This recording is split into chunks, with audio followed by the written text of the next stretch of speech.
Hi, folks. Record.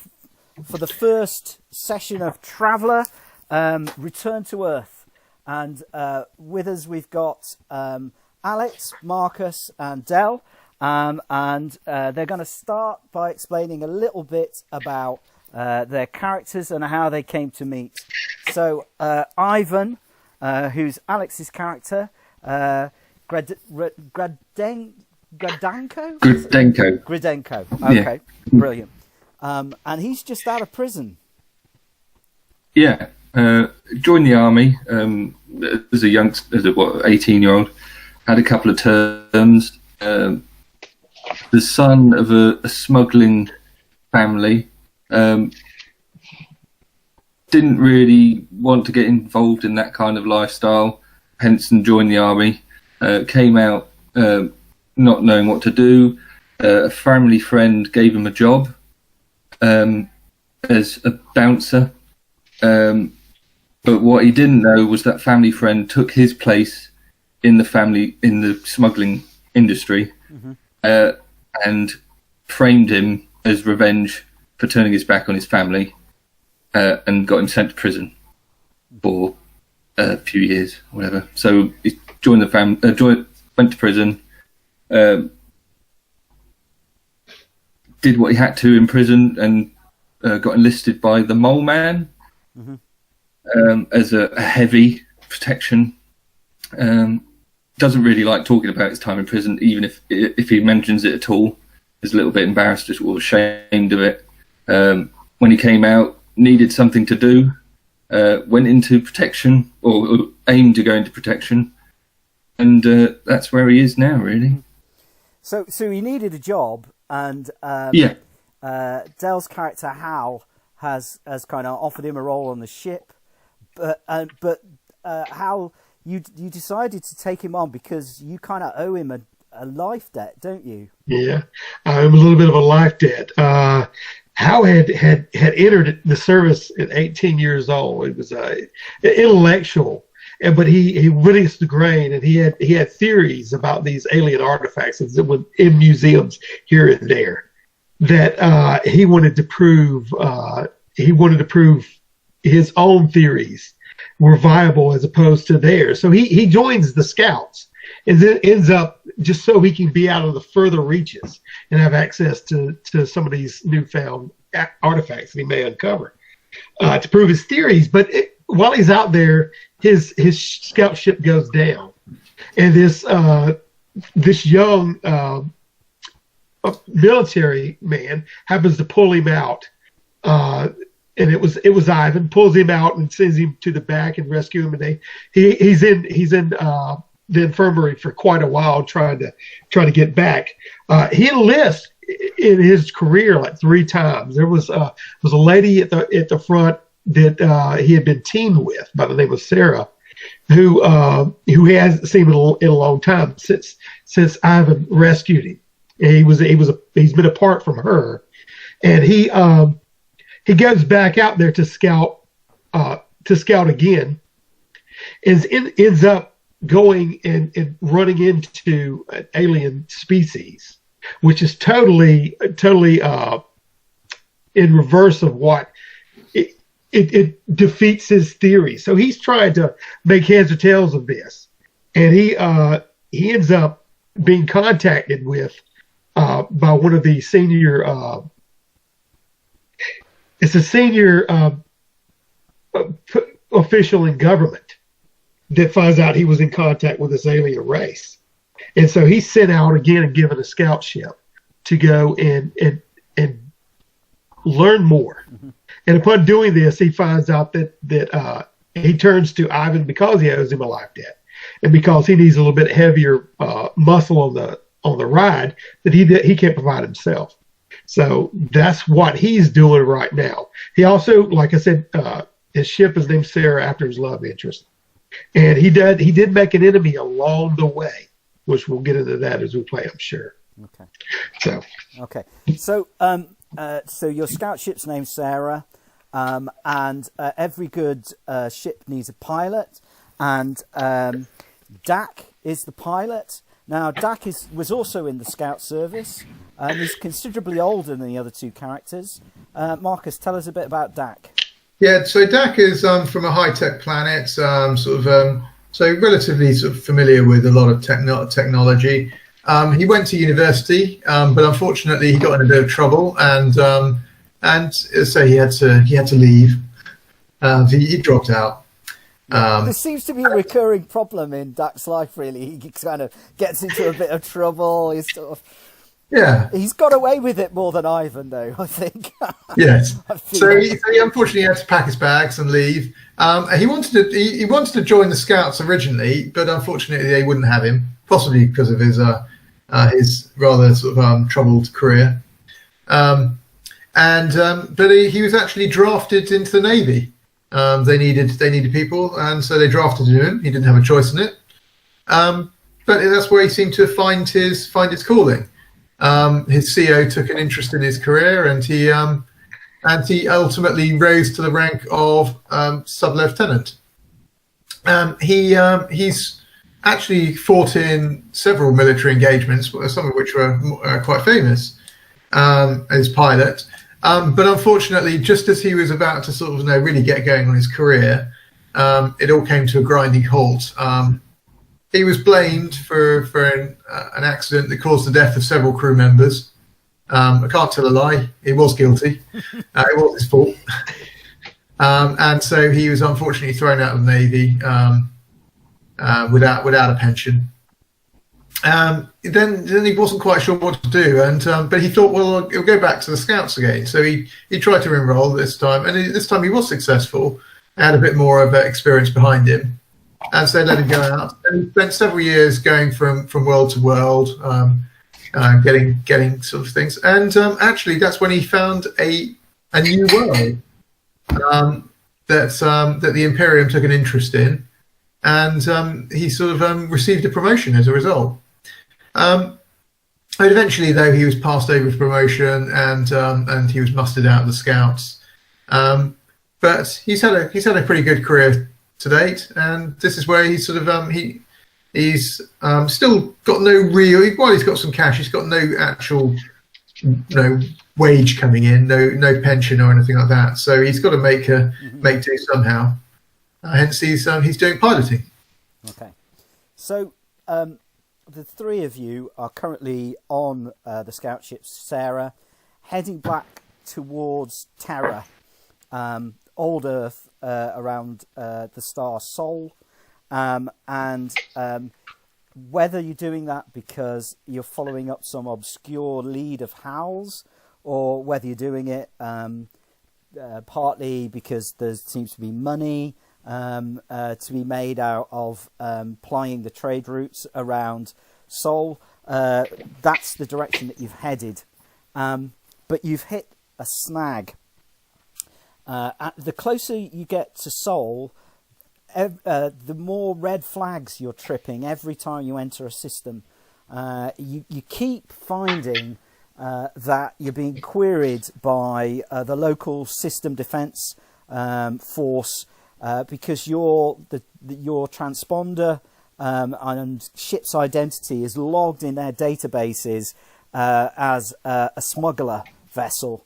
And you keep being challenged and boarded, and eventually you've kind of realised that what's happened is that somebody has cloned your transponder and is pretending to be this scout ship, and that's why you are continually being questioned.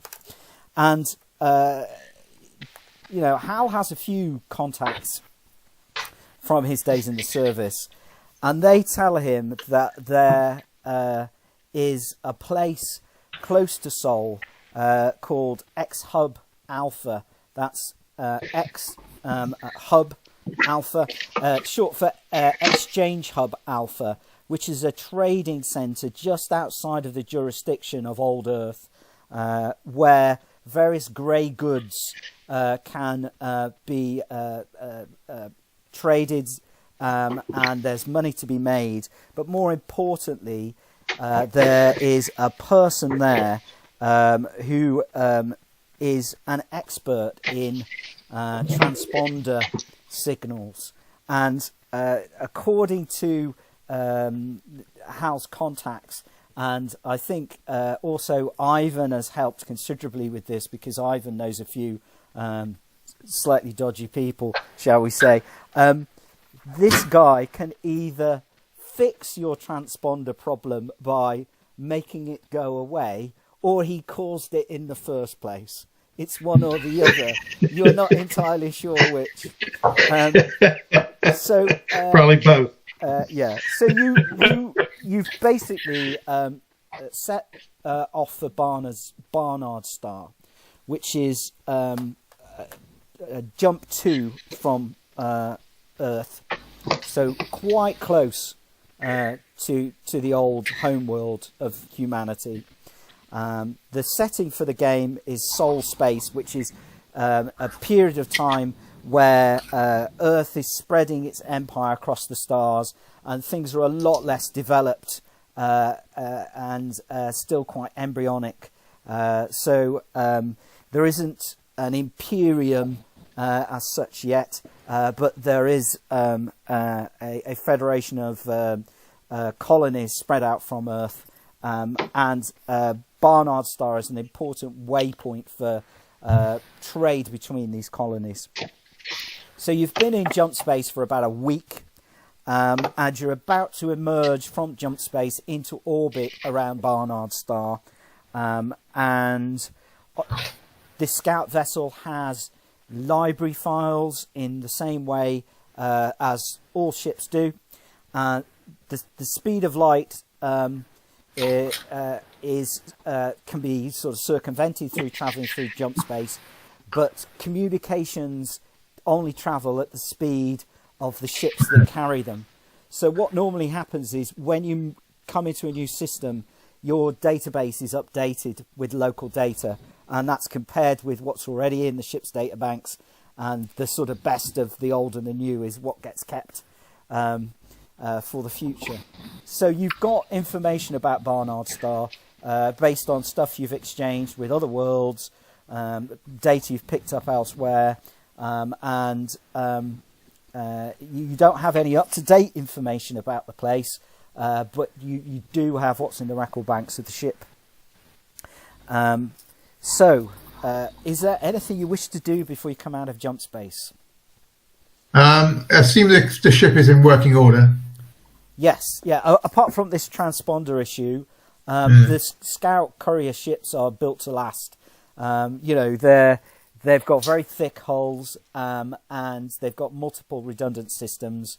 Not to say that Dell hasn't, his character hasn't lost one entirely due to unforeseen circumstances. So they can be destroyed, but they're very tough old ships, and it's functioning at a pretty high level of efficiency at the moment.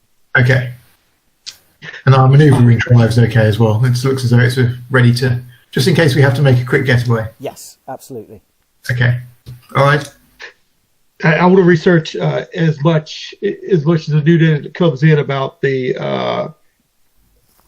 Barnard Star system, as well as the X-Hub Alpha specifically that we're heading towards. Okay. So the basic information logged about Barnard Star is it's a red giant. It has 4 planets in the system. The main habitable colony is on a volcanic moon that orbits the 4th planet, which is a gas giant. Now, the thing about gas giants is you can use them to refuel your ship, because it's free fuel, effectively. It's unrefined, but it's good at a pinch, and it doesn't cost anything. So that's possibly why they built the colony on that moon around the gas giant. They're a ready source. Okay. The colony appears to be doing, according to the last records that you have, quite well. It's not a particularly big outpost. It's got a population of in the tens of thousands.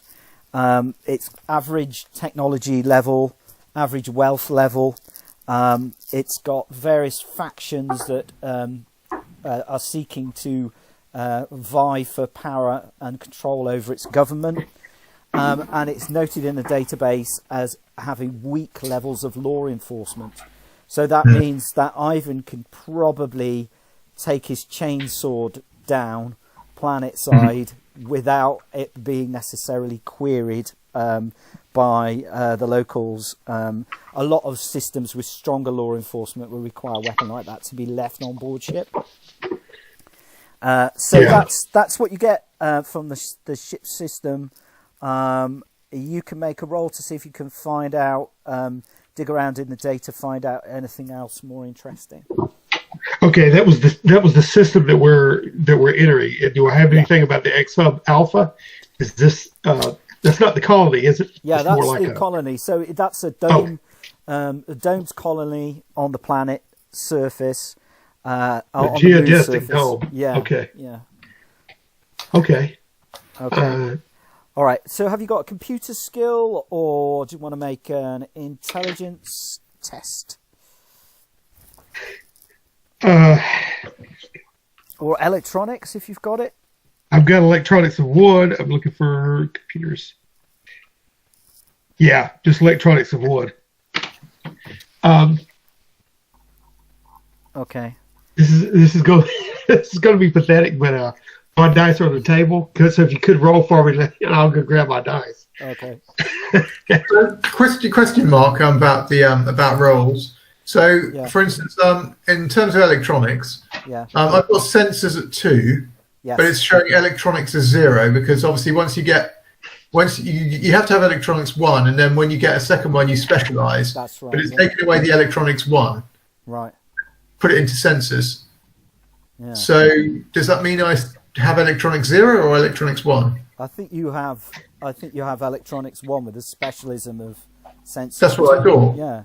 Yeah, electronics 1, sensors 2. I'm going to change that in the system then. Okay. It's the same for piloting. At the moment, I've got, you can only have piloting 1 ever, as far as I can work out. Yeah, and then you specialise. Yeah. Okay, so I rolled a 7. Okay, is that with the mod, intelligence mod, and then the one on electronic? Okay, so it's 3. Okay. So I'm going to say, because electronics is not computing, so I'm going to take 1 off for that, but I'm not going to give you a skill penalty. So I think you got a 9, which is a success. Yeah. So basically, you are able to pull up a fairly out-of-date schematic for the geodesic dome of the exchange hub. And there's a note on the file that the locals call it Barter Town. And notable locations are the trade centre, the police headquarters, and there's a massive geothermal plant in the base of the dome where they're drawing energy from the volcanic activity on the moon's surface as a way of powering the functions of the dome. The moon is powerfully affected by the gravity of the gas giant, and that kind of constantly tears at it, and that causes it to be unstable, and therefore it generates a free source of energy supply for the dome, provided the dome can cope with the fact that the land and the ground stresses and stuff. Yeah, it's shifting around all the while. Yeah. So those are the main. There's also fairly large, given that it is quite a big dome, fairly large sort of city-sized accommodation area, and there's like a local government headquarters as well, and quite a large entertainment district. There's also extensive docks and quite a good quality starport. Yeah, what I wanted to ask about starport actually. What are we likely to be under the dome when we're docked, or is it going to be an open pad where if we need to make a fast getaway, we can? There are some open pads, but most of the starships are allowed into sort of kind of domes, smaller domes hangar. outside the larger central dome. So they're undercover and protected from the gases that are given off by the volcanic activity on the planet, on the moon. I mean, is the ship likely to be in any danger if we use one of the open pads? Not if it's not there for very long, no. And there's no event. I mean, basically, the moon's quite small, so it doesn't hold on to a lot of atmosphere. It's just if there's an activity, an event, which causes a lot of stuff to be chucked out, then it could sustain some hull damage. But if you're there for a matter of hours, then the chances of that happening are probably quite small. So it's more like a hangar as opposed to just out on the airstrip. Yeah, definitely. Yeah. Just don't like the idea of being sort of if we're sort of apparently going to be accused of being criminals. Don't really want to be sort of a place where we're trapped. Oh yeah, definitely. Because we're going into an outer rim type situation here with a little bit of lawlessness. Yeah. So it's a good thing we got Ivan at the ready. I'm sure with his streetwise we can utilize that. Yeah. Okay. So you emerge from jump space, and you can give me, Marcus, you can give me a sensor reading for DAC. That is exactly 8, because I've got sensors too. Okay, there's not a lot of activity in the system. There's one or two what look like far traders that are traversing the system, and one of them's refueling at the gas giant. There's a remarkable lack of any kind of radio chatter, and you don't get the automatic data package update that you're expecting.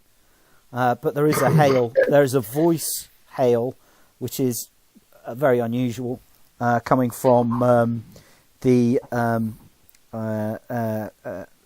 exchange hub. Okay. Okay. Let's hold back here while we, rather than going straight in, because this seems a bit odd.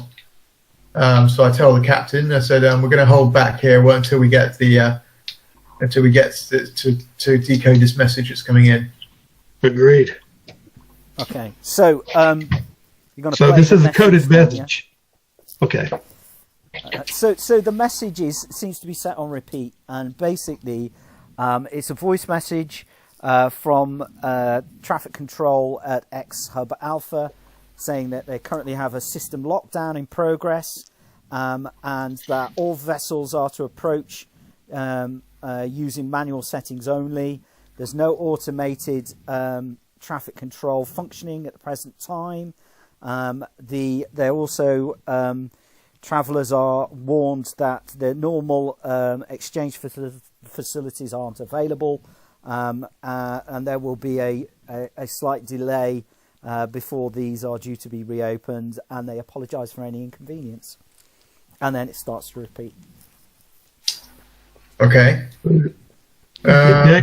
Can you? Comms, there's no comms in the system at all, except for this one repeating thing. There are other ships around. There are other ships around, and the two far traders are communicating with each other, but on tight beam, so you can see it, but you can't unless you fly your ship in such a way as you can intercept the tight beam. You can't hear. Can we contact them on a tight beam to ask them what's going on? Sure, you can. I mean, at this range, there'll be a bit of a delay, but you absolutely can signal them. Yeah. What do you want? Should we do that? Yeah, I think we do need to gather some information before we even approach to find out what exactly is going on. At all? I've just got standard electronics and sensors, but yeah. Okay, I'll just do it.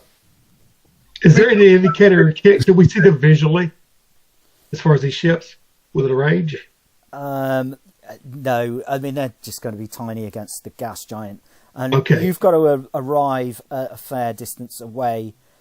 It's not safe to jump. To come at a hyper jump. Yeah. Yeah. Okay. Okay, we'll maneuver in closer and then contact them. Either of these ships, don't mind which. Okay. So you've got two vessels whose transponder signals are indicating. One is called the Young Goo, and the other one is called Barnabas's Law. Well, I don't want anything to do with law. Let's go for the other one. Okay. All right. Okay. So what's your message to them then? Basically, so I'm kind of streetwise. So I've got streetwise. I've got pilot's part. I know how to do these things. So I'm going sort of really just a casual message of what's going on, guys. Anything you can tell us. So this message isn't really. It's a bit vague, isn't it? Okay. So there's a delay for several minutes until they respond, but they do come back straight away, and they say, yeah, it's X-Hub's dead. There's the police have locked down the market, and there's nothing happening, so we're heading out. Okay, I'll sort of go back to him and say any indication why the police are locked down the market? What's going on? So again, there's a further delay, but eventually there's a kind of heavy sigh from the other end, and he says it's old Earth interfering again. They don't like the corruption. They're trying to make a symbol of the hub, and so they've cooked up some cockamamie scandal, and they've used it as an excuse to shut everything down. But we got to earn a living, so we're off. Yeah, good hunting. Out. Okay. Jeez. Politics. Yeah. So this is going to this looks like this is going to make it difficult for us to find our contact. Yeah, since they're auditing the place, they're turning over everything down there and trying to incriminate anything they see. Transponder signal. We haven't got any updates from the system about our transponder being on any sort of watch. No. Okay. No, you're not being interrogated at all. Yeah. There's no kind of electronic handshaking going on, which normally there would be, although slow at this distance. There's nothing. There's just this voice message. So what do you reckon? Do you want? I mean, we've got to kind of. I think we've got to dock somehow, because otherwise we're never going to get this transponder sorted out. Yeah, we're going from the fire. I mean, from the frying pan into the fire. It seems to be, especially the reason we're here. But if we can manually dock. I mean, our other recourse, we don't really have any. As far as the ability of the ship, one of the out of dock landing pads. It doesn't sound as though this traffic control is going to tell us where we can dock anyway. So we'll go for one of the ones where we're able to get away quick and sort of no police entanglements if necessary. So you've just done a jump to get to Barnard Star. You will need to refuel before you're able to leave the system. So just so you know that, you can obviously take on refined fuel from the colony, or you can use the unrefined fuel from the gas giant. So what's the impact of using the unrefined fuel? A higher chance of misjumping or having a power plant failure. Marginally higher. But you take a modifier, basically. So the point is, don't do it all the while, because, the law of averages... What do you think, Captain? It's your ship. Might be a while to get refueled if there's no control, no space traffic control.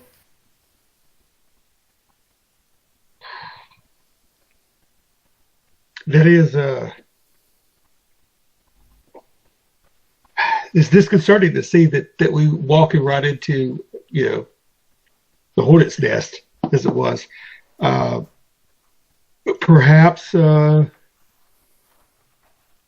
Perhaps we could use some of our contacts to see if, or at least we're going to need to refuel and resupply as well. Where's the supplies in ship supplies? About how long do we have in that?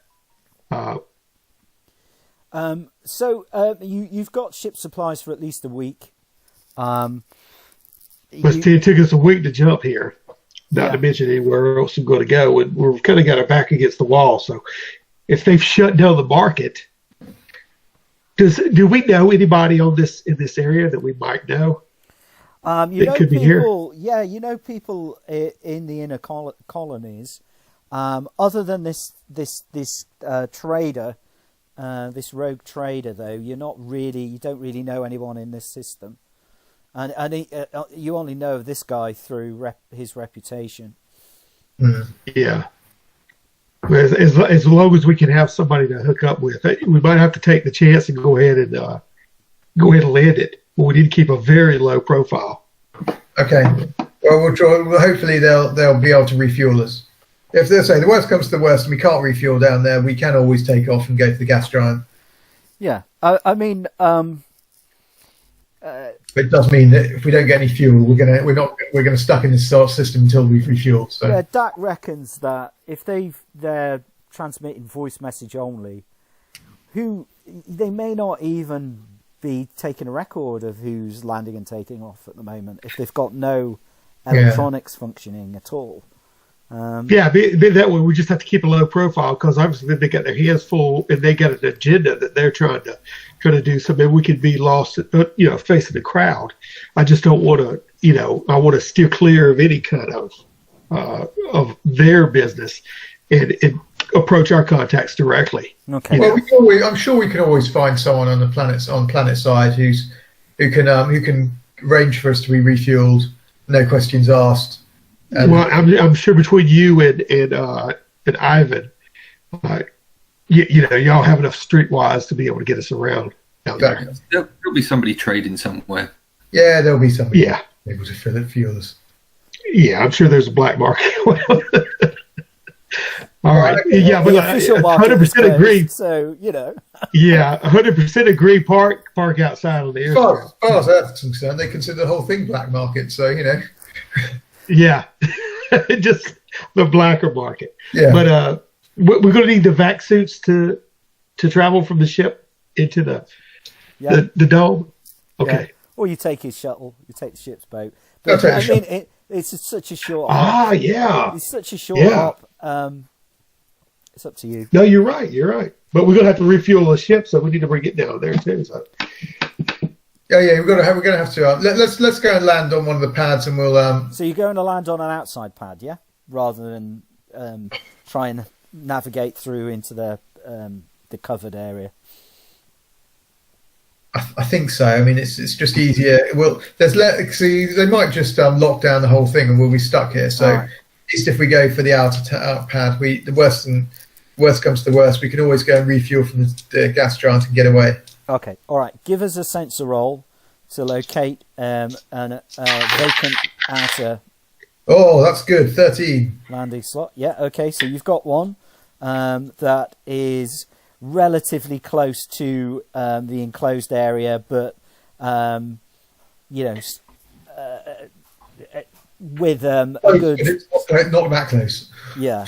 Yeah. Somewhere we can make a good beeline. Yeah. Very well finished. And you're not going to have to thread the ship in amongst loads of other vessels.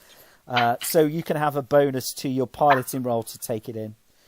You get no assist at all. You've got the lights on the pad and probably a guide laser, and that's it. Okay, so it's kind of fly by, seat of your pants stuff, Is there anything Hal could do to help out? Whether he bans some kind of other computers or sensors or monitors? Yeah, for sure. Yeah. Yeah, I want to do that as much as possible. Keep Sarah, ship shape. I'll look out the window. Okay. All right. So, you can give me an electronics roll then. Okay.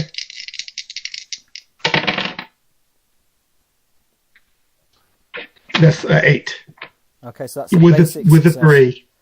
All right. Okay, yeah, roll a 5 with a 3. You get a +1 from Hal's efforts to help and assist on giving you telemetry on the laser guide, and you can have +1 because you've spotted a really easy pad to bring it down on, so you can have Okay, so it's just a basic spacecraft roll. Yeah. Do I add in any attribute or anything? So this is probably your dex. Okay, so that's just a basic one. So it's 2 for spacecraft, 1 for dex, and then +2, so it's +5. So that's 10 in total. Okay, all right. Well, yeah. So you bring it down on the deck, and you line it up perfectly on the pad, and normally the docking clamps come and lock onto the feet of the thing, but they don't seem to be working. But yeah, it's down and it's stable. You can feel a faint vibration now you've got it down on the deck, as the whole thing is moving slightly in response to sort of ground tremors, and it's kind of trying to maintain a kind of equilibrium. So why are there ground tremors? So is this sort of volcanic activity? Okay. Yeah. We wouldn't have any magnetic attachments or anything to secure the ship better, would we? I mean, I just don't know. Yeah, you could. You've got tethers and stuff like that. You can you can lock it down. It's a bit of a manual job, but I'm sure Ivan and yourself could do that. Yeah, you could stick a couple of tethers on it. Yeah, I would hate to come back and find it drifting off. Yeah. All right. Yeah, it's obviously this pad, because it's not part of the main dome, is kind of it's less stable than the main sort of platform of the colony. You're not entirely sure what technology they're using to keep the main colony steady and rock steady, but it does seem to be. But the pads, it's almost like it's independently sort of. It's probably got some gravitational lift built into it. Mm-hmm. Okay. All right. Anyway, so are you going to stick a couple of tethers onto the? Yeah, I would like to do that. Get on my vac suit and get out there. All right. Yeah. Okay. So just give me some basic vac suit rolls to put them on properly. I'm not looking for a high number. Oh, 13. Yes. Okay. Double 6. 2 6. Well, I've got a straight 8 on the die. Okay, that's good. What'd you get? I rolled max. What'd you get, Alex? Sorry, can't hear. 10. 10. Yeah, no props. All right, okay. So you're able to maneuver outside. It does. All these fairly sort of marginal environmental locations always have backups. So there is a kind of sort of place where you can hook on a tether. Yeah. Okay, perfect. All right. So you've got it tethered. I would have said that you could have had an accident if you rolled really low, but you didn't. So you've got the thing tethered down. Okay. Well, a motion for us to. I suppose. Do we need to bring anything with us? Any equipment? Anything? I've got my gun on me. I will be taking that in. Yeah. So if any of you fellas need to grab anything before we go inside. Yeah. So you'll get some armor protection off your vac suits, but it's going to be it's not massively brilliant. I know some of you. My vac suit is a pretty good one, by the way. Is it? Oh, okay. It's a hostile environment vac suit. Oh, okay. Well, it's ideal for this situation then. Were you going to buy armor as well, or you? I was going to buy some armor. Yeah. Okay. Well, this is the sort of place where you could definitely get hold of some armor. Yeah. Okay. All right. So, there are various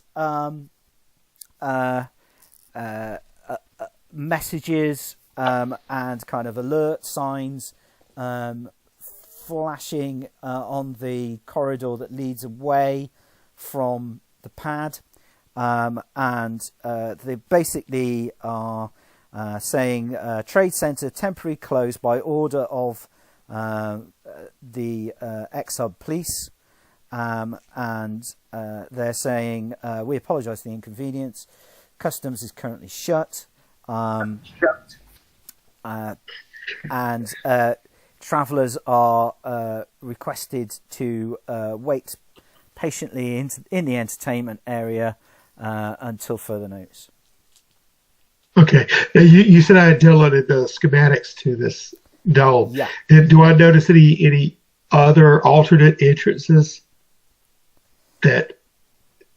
Yeah, I mean, there's lots and lots of ways into the dome. It's almost surrounded by these exterior pads. Okay. So there's lots of ways in. Once you get under the main dome itself, you've got a little mini city in there. So, Gotcha. It is quite a large community. And there's certainly lots of people about inside. None of them seem particularly happy. They're all looking very grumpy. And they're not talking particularly. They're sort of scuttling around, doing, getting on with their business, whatever that is. There's small groups of people talking quietly to each other and kind of gesticulating and pointing and generally. And this is in the entertainment center, so everybody's. This is kind of on the entertainment. There's an immediate sort of entertainment complex, almost like straight away as soon as you get inside. But then there's also another entertainment place shown on the schematic that you've got closer to the center, and the trade center is in the middle. Yeah, that's what I was going to ask too. You said I had a schematic. I was going to say, do I have a pad that maybe potentially links to the ship, or that gives us information? Yeah. All right, that's perfect. That way we can navigate through this area. So before we go anywhere else, though, we need to sort out the ship getting refueled, because that's going to take a while. Yeah. So, are there any? I mean, these guys. I'm looking for sort of people who are pilots, sort of who actually obviously know their way around a ship to work out where they are. If there's a pilot's lounge or somewhere. I want to find someone who knows where we can get fuel. So I've got Streetwise. So I'm thinking that might be one. Okay. Roll. Yeah, go for it. Yeah. Okay, that's 9 on Streetwise. Okay, you can identify. There's probably a couple of people walking past that look like pilots. There's also 3 likely-looking bars that would seem to you to be the kind of have the kind of names and that would attract pilots. They're the Hyperlight, the Trader's Rest, and the 601. Also, there's some people who aren't pilots, but quite clearly are maintenance people. Dockers, dockers, gangers, yeah, okay. Wearing kind of similar gear to yourself.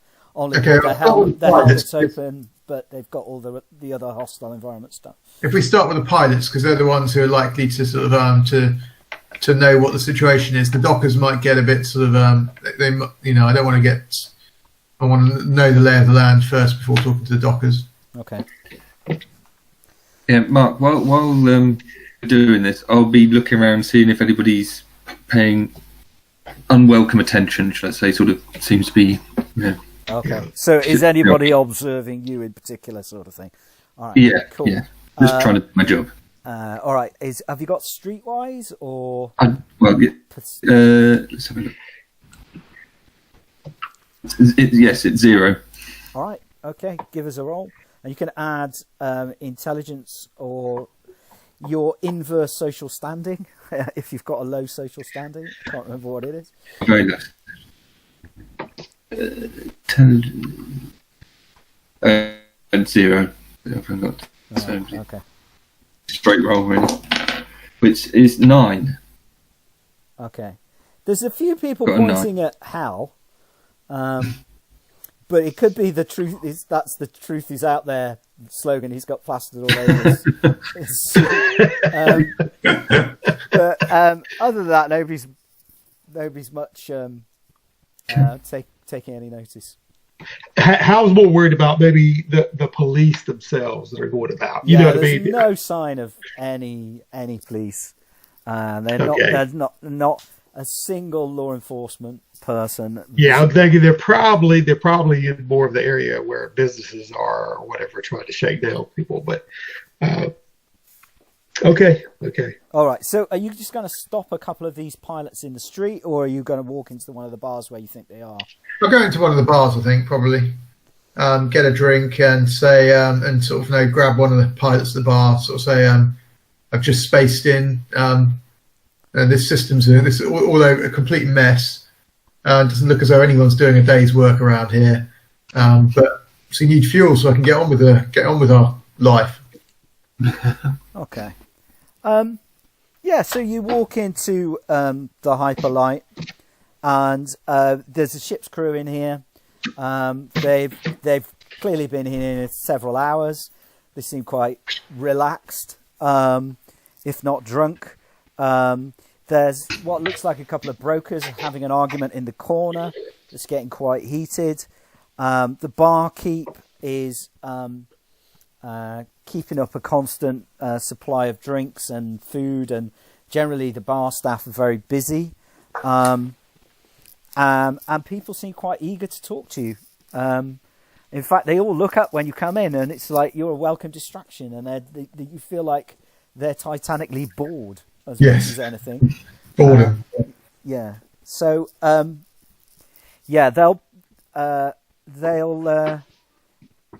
say, got to refuel it yourself. You use the self-service conduit. You can enter your credit. There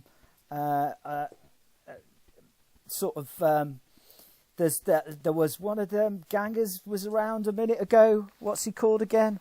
Marshall will take your credit, they say, and they'll someone will grab you and show you Marshall, who's wandering around outside trying to direct some of the other gangers to service the ships. And then one of the pilots will say, expects to pay extra, mate, though. Yeah, I say, always the case. It always comes down to us when these guys don't want to do a decent day's work. Yeah, for sure. He says, it's almost like they're doing it deliberately, isn't it? Yeah. Staking up the prices.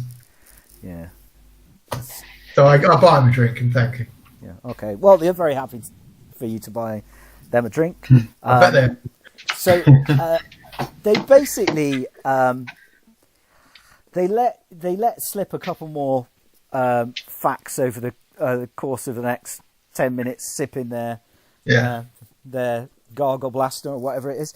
Pan-galactic, yeah, which is that. Pan-galactic. Yeah, you probably can't afford a Pan-galactic, but you can certainly. It's galactic, is it? Yeah, yeah. He basically what they say is that there's a local trader called Joseph Barley, and he's disappeared, and the police have used that as an excuse to shut down the trade centre, and so no trades are happening, so no cargoes can be exchanged, and X-Hub is nothing if it isn't a kind of barter centre for cargoes. Yeah, so it's basically everybody is really annoyed because their business has been disrupted.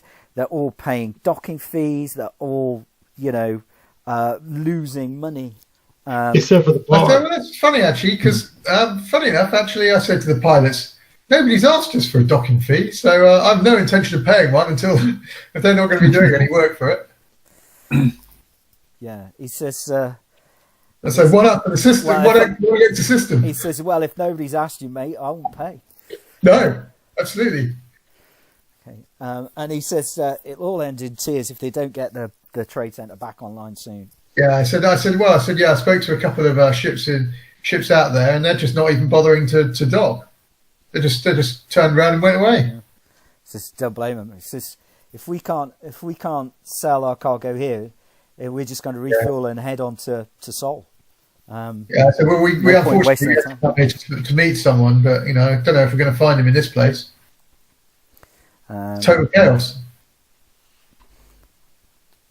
Okay. He says, "Who is it you're looking for?" Says to me, maybe we know him. Yeah, I said, do I actually know his name? Yeah, you've got, Hal said it's Joseph Barley or something. It was the guy that's gone missing. Yeah. That's what I thought. Yeah, I don't know. And I make up a name. I just some other random name that just comes out, just to sort of throw him off the scent a bit. Okay, so I'm certainly not going to tell them we're looking for the people, otherwise they're going to sort of all turn on us. I see. He says, never heard of it.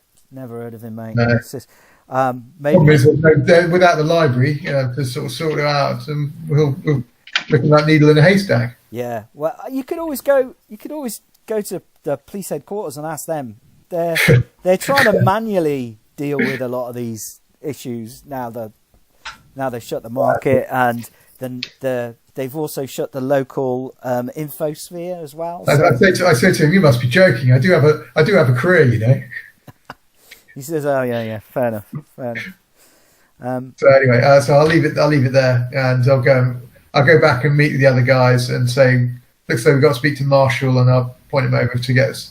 They've got to do the fueling ourselves. It's unbelievable. It's a complete joke. Okay. That's ridiculous. So Marshall will want to know. He's a short little guy. He seems a busy little character, and he's got a clipboard, some kind of stylus, and he's entering it into this comms pad thing. You're not entirely sure it's connected to the local systems or whether it's just storing the data in the pad. But yeah, he reels off very quickly a whole bunch of stuff like docking fees, life support and supplies, fuel, refined, unrefined. He'll offer you like 3 different grades of fuel, and a load of routine maintenance. Just the fuel, mate. Just the fuel. All right. Okay. All right. So they will charge you a couple of 100 credits for each ton of fuel, and they will also want 50 credits a day docking fee off you. That's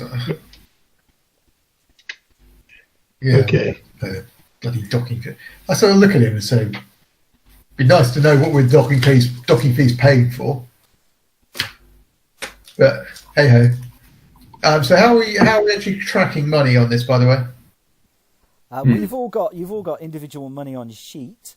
Yeah. So you can all contribute in the round, or you can take it on as a sort of ship's debt, and then you clear it at the end of the adventure or whatever. What do you reckon? Do that, guys. Take it on as a ship debt. Yeah. Yeah.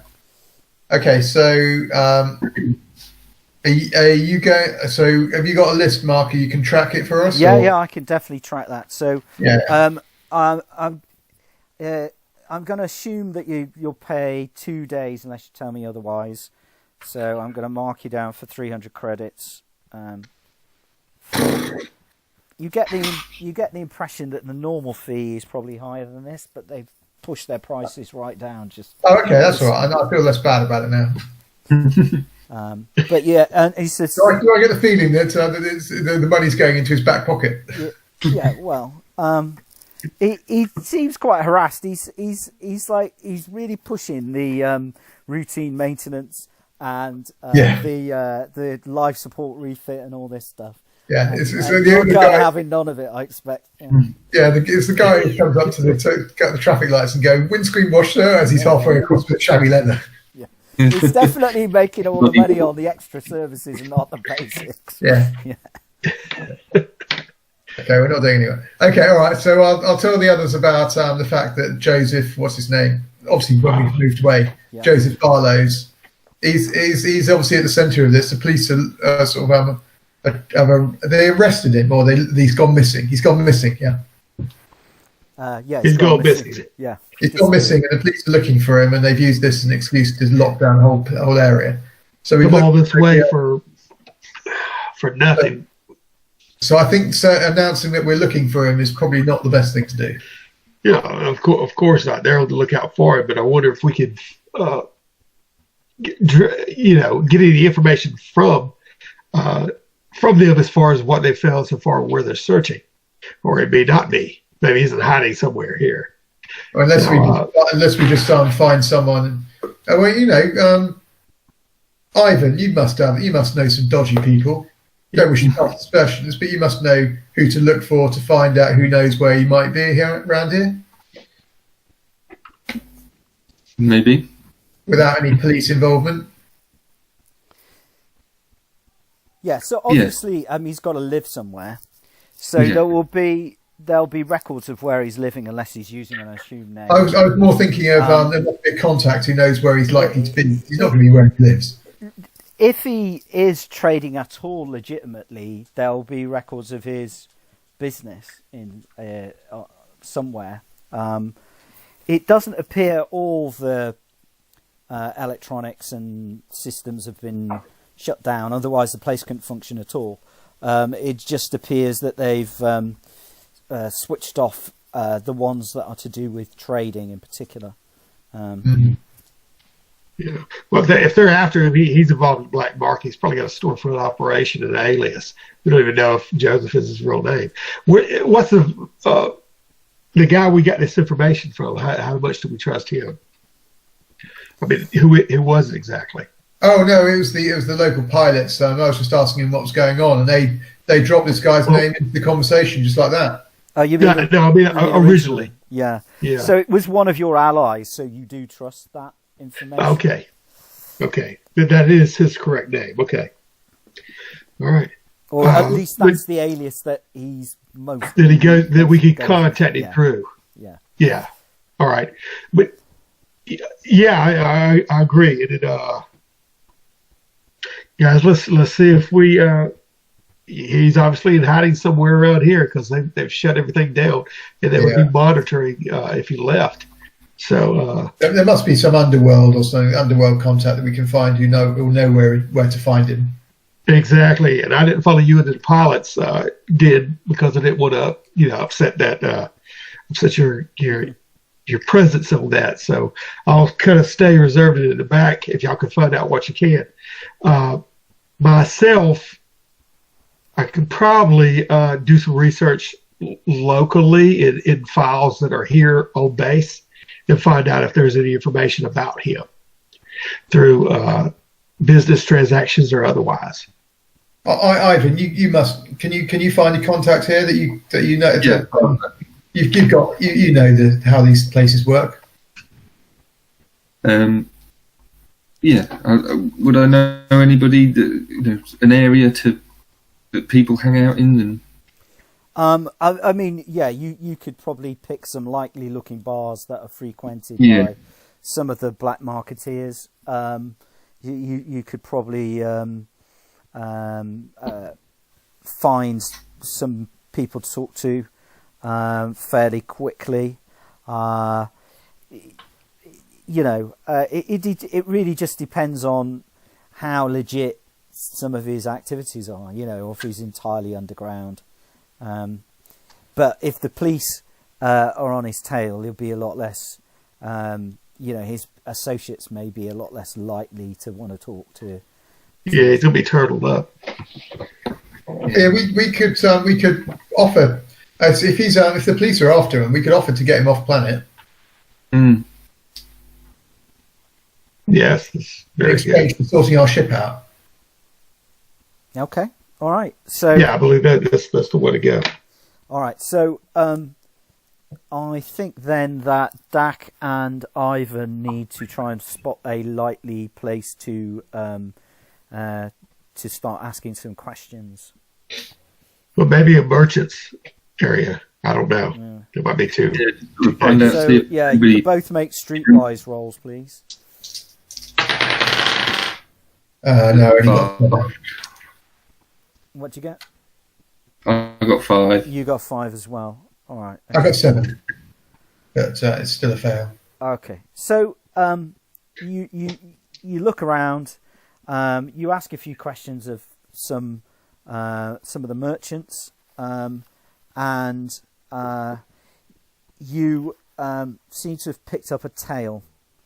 There now seems to be a bunch of what look like street thugs who are not altogether discreetly following along after you. Okay, so we notice these people. I've got stealth. Can I use that to sort of effectively to take a little bit. To effectively you take a couple of quick turns and try and lose them? Yeah. Yeah, for sure. Has Hal got stealth or not? Well, actually, it's Ivan, I think. Yeah. Is that right? Me. yeah, those two are together. I wanted to duck out and see if I could find a computer source to maybe even find out his local telephone number. Just basic information sure. about the name. Okay, all right. You guys can make me stealth rolls to see if you can shake them off. Roll exactly 8. Okay. What do I need to add to it? Stealth is a skill. So it's Dex modifier. It's a Dex modifier. It's 9 in that case. Plus or intelligence, depending on if you're trying to shake them using your smarts. Plus your stealth. Okay. So what did you get? A 9. If I can use dexterity, yes, 9. Yeah. Okay. So you're using speed to try and lose them. Yeah. And what did you get, Alex?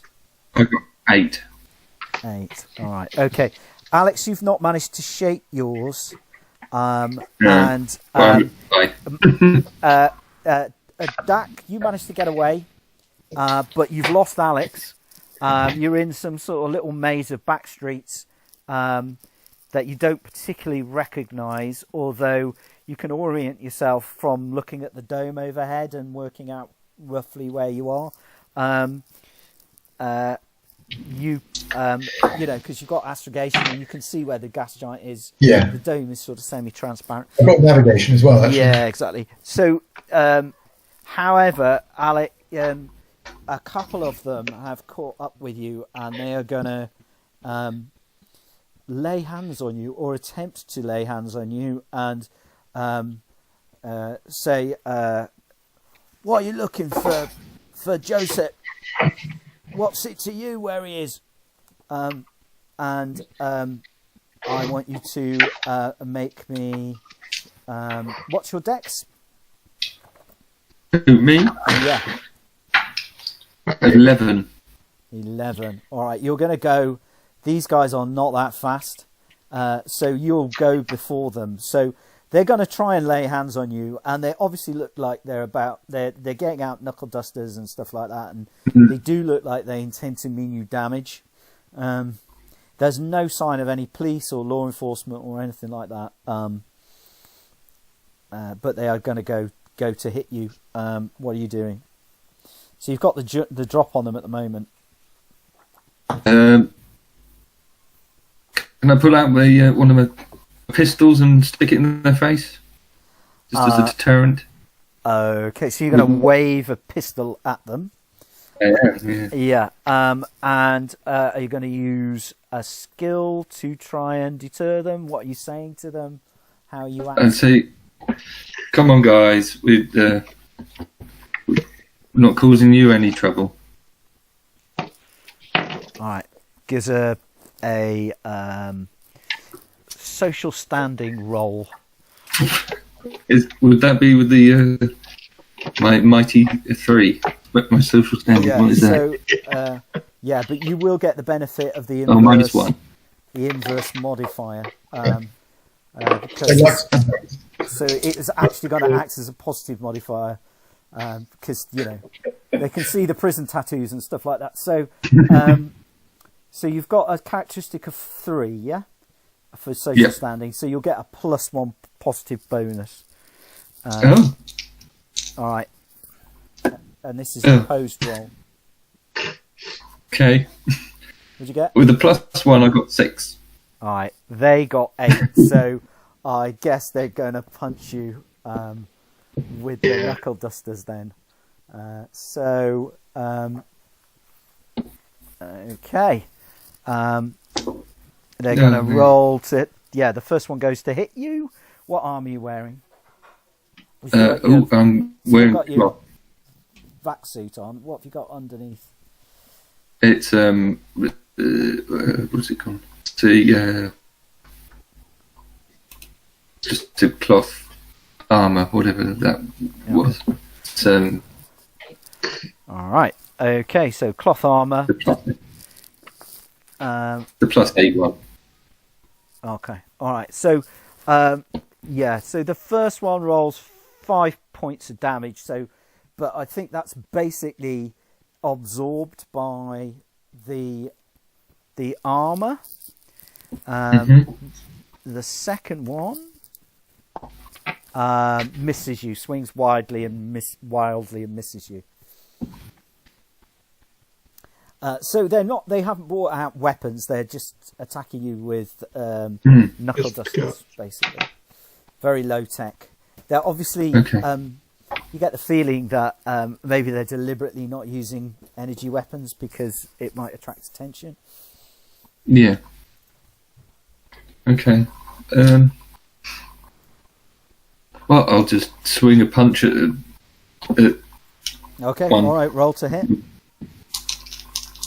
Do I need to add strength to it, or was that? Yeah. You can add your strength Yeah. modifier. Yeah.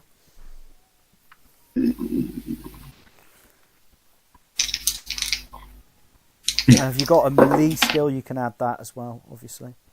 Okay. Oh, I've got brawling, I think. Oh, brawling, even better. Ooh. Yes, absolutely. Oh, that'll work. So 10, 12. Okay. No, All right. 11. 11. That's a really good hit.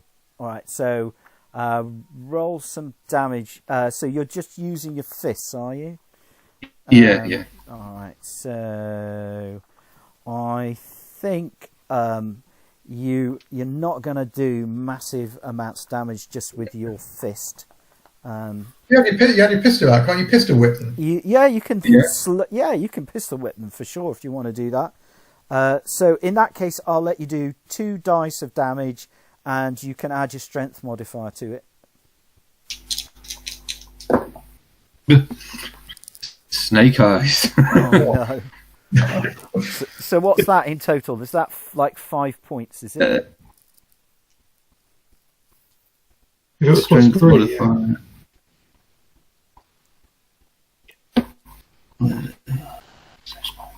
Yeah. Yeah, 3. Yeah. Okay, so the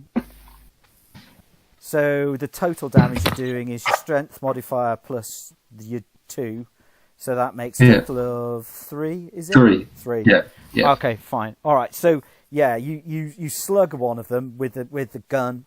It makes a resounding crunch as it hits him. He sort of reels back, but he's still standing.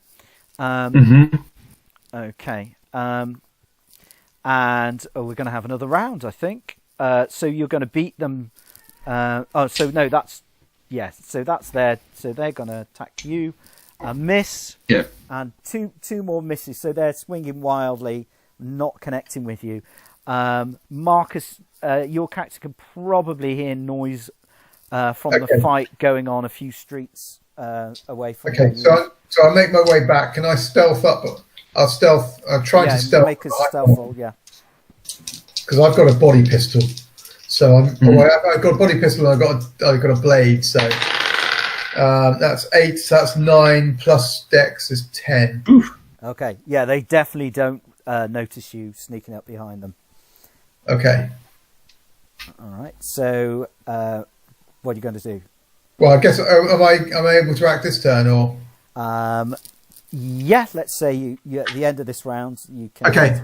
Well, all right. So I'm going to walk. So I'm going to stealth up to the.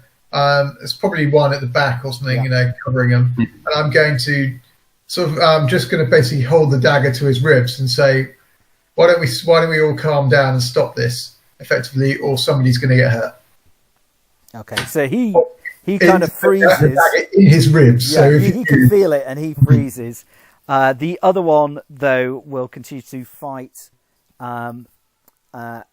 Alex, what does Ivan do? I don't know that the other one's particularly even noticed what's happening with his car. No. I'll hit him again. Okay.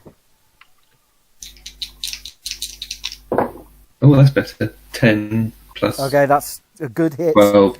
So now 12, you just I need to think. do the damage.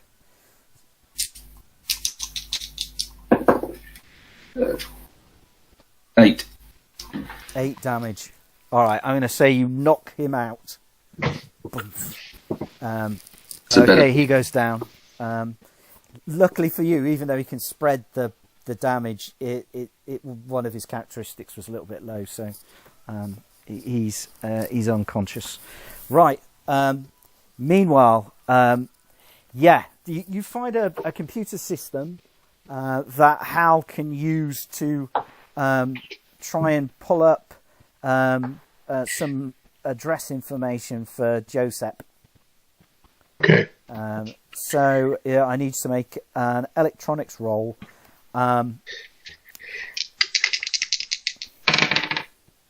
Okay, that's 9 plus 1. Do I use the intelligence mod or what? Yeah. That's 12 total. Okay. All right. So, you get a couple of addresses off the system. There is what looks like an apartment, and there's also a sort of trading location, which is business.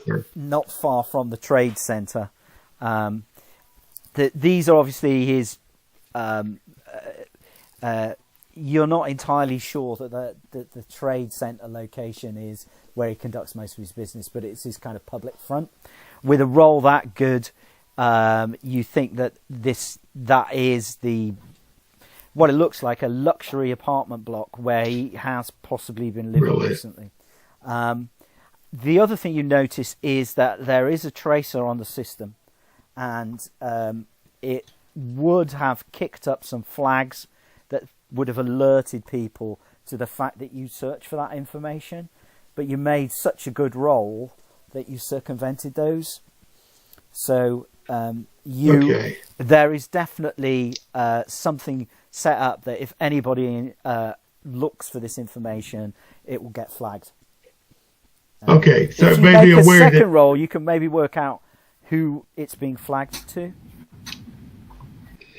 Okay, well, I back out of that quickly enough to realize it's being traced.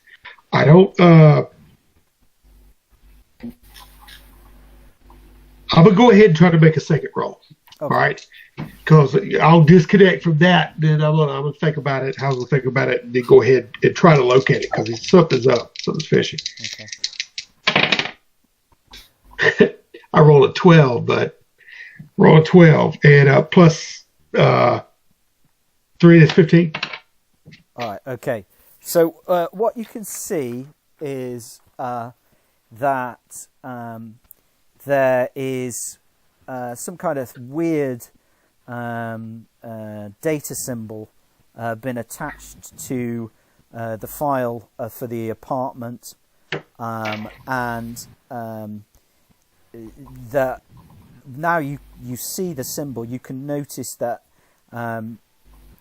several other very similar symbols have been attached to various other locations around the dome on this database of addresses.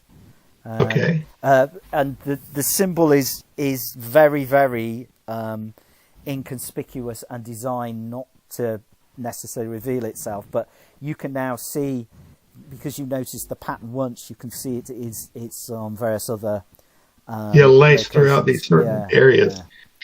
So I see a pattern with it, but the symbol is more like just a digital signature in a way, or at least an identifier. Yeah, it's very complex digital signature. that you've never seen anything like it before. It's over elaborate, if anything, and it continually changing. It's really? So there's one on the geothermal plant. There's one on the trade center, and this third one on the apartment.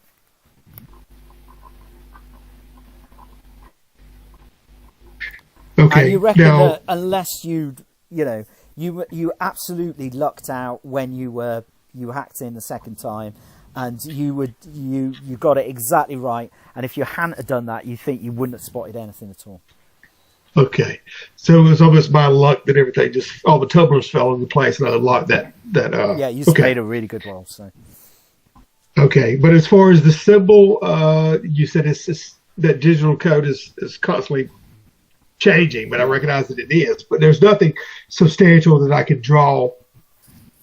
But I do know that someone is using that signal, but I don't know who. But somebody is attached. Is that what you're saying? The same source that put the trace has put these symbols on these locations. Yeah, there's definitely they're interested in anybody who is trying to find out information about any of those three locations. And it definitely doesn't look like the authorities, but it looks different. That's what I was wondering. What you need really is to maybe take the information that you've got on your compad back, run it through a more complex computer system, and properly analyze it. Yeah. That's what I was wondering, if I could take the data and have it so we could decode it basically, and see if we can get any relevant information or identifier out of it. So if I could do that and put it into my pad, you know what I mean, or whatever, to retain the information. I mean, it is so complicated. You think it would possibly exceed the data capacity of your pad really? to download a copy, and potentially that might trigger. But it's possible. It's not impossible. You could do it if you scrub the rest of the data off the pad. You might be able to download a copy onto the pad. Yeah, because that pad is mobile. I could lose it or make several copies. I am going to attempt to do that. Okay, so you're going to burn it onto the pad. All right, fine, fair enough. Give me another electronics roll to do that, please. Now, first of all, is that pad, is it identified with B? But if I scrub the information, it won't be a link, right? Like a network. Yeah, you'll have. Yeah, you'll need to just scrub it clean first, and then it won't be identified with you, and then download. Gotcha. That's what I want to not happen. All right. So I do that. All right. Okay.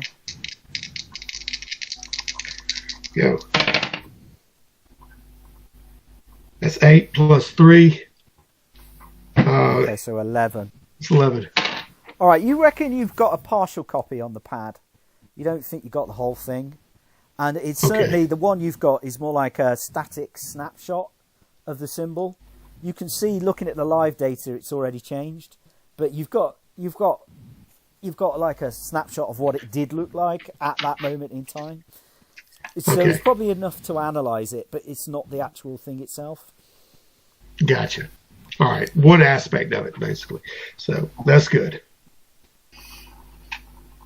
Okay. All right. At that point, I'm assuming all this stuff is going on. We're fighting. I'm totally, I'll disconnect, and it doesn't seem to be any kind of trace or red flag that came up while I did that. Correct.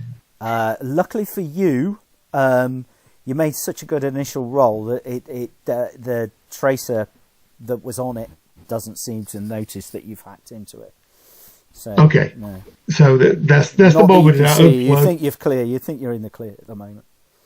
Okay, so I feel relatively confident that's the case. And Hal walks out, from his little module or whatever he's using to get this database information from it.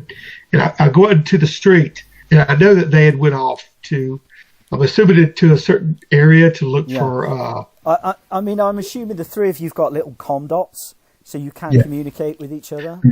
Gotcha.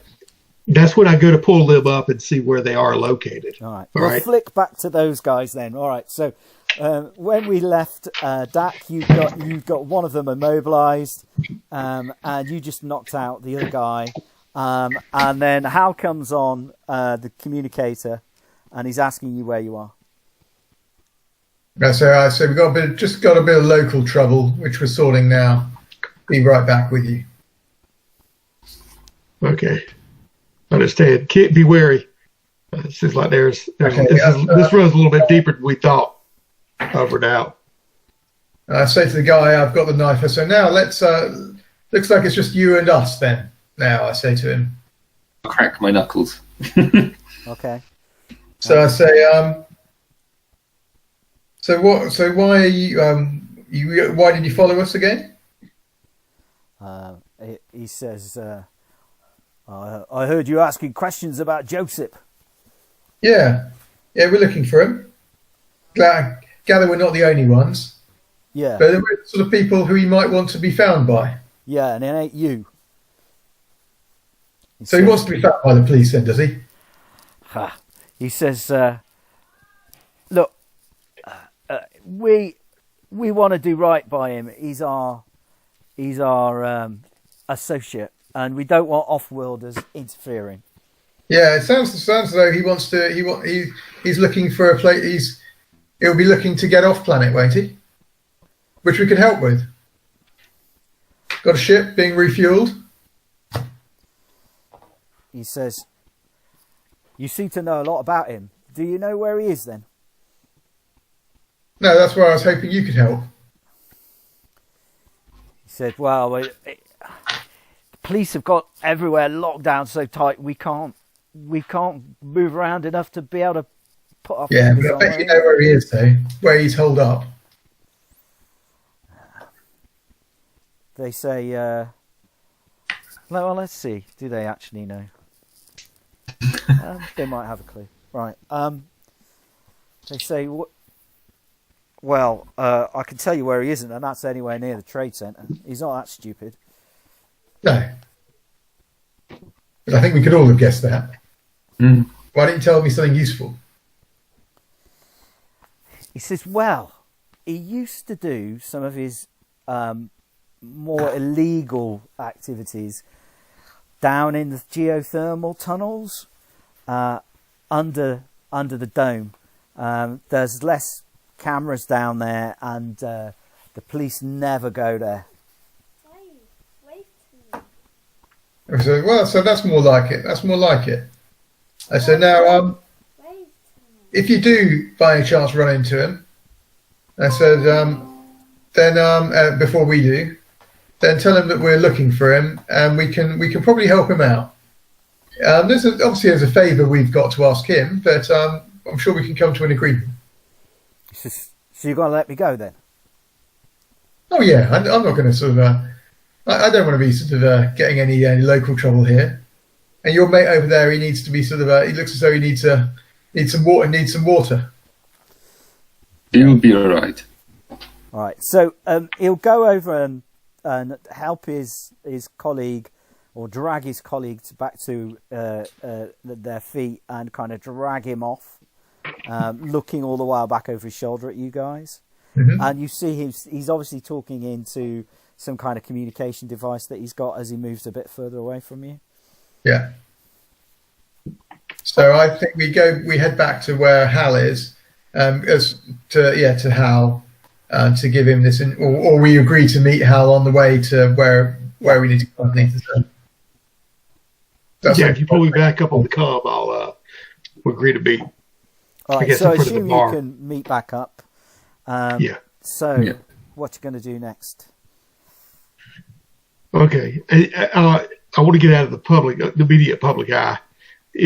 I've been kind of wary and looking around, waiting for them anyway, looking for any kind of anybody who's looking at us, and then I'll converse to gather up, in a place like at a table at a bar, to where we can discuss what we have going on, okay. A little bit of privacy. And all right, Ivan and Deck, it seems that our friend Joseph is being watched by somebody who's put a. I tried to look up some basic information about his location, and there was a tracer that tried to be attached to my location that I was able to break away from. So that wasn't the case there, but I did find out that they have the trading location, that is the geothermal plant, the trading location, and the apartment are all encoded with a tracker.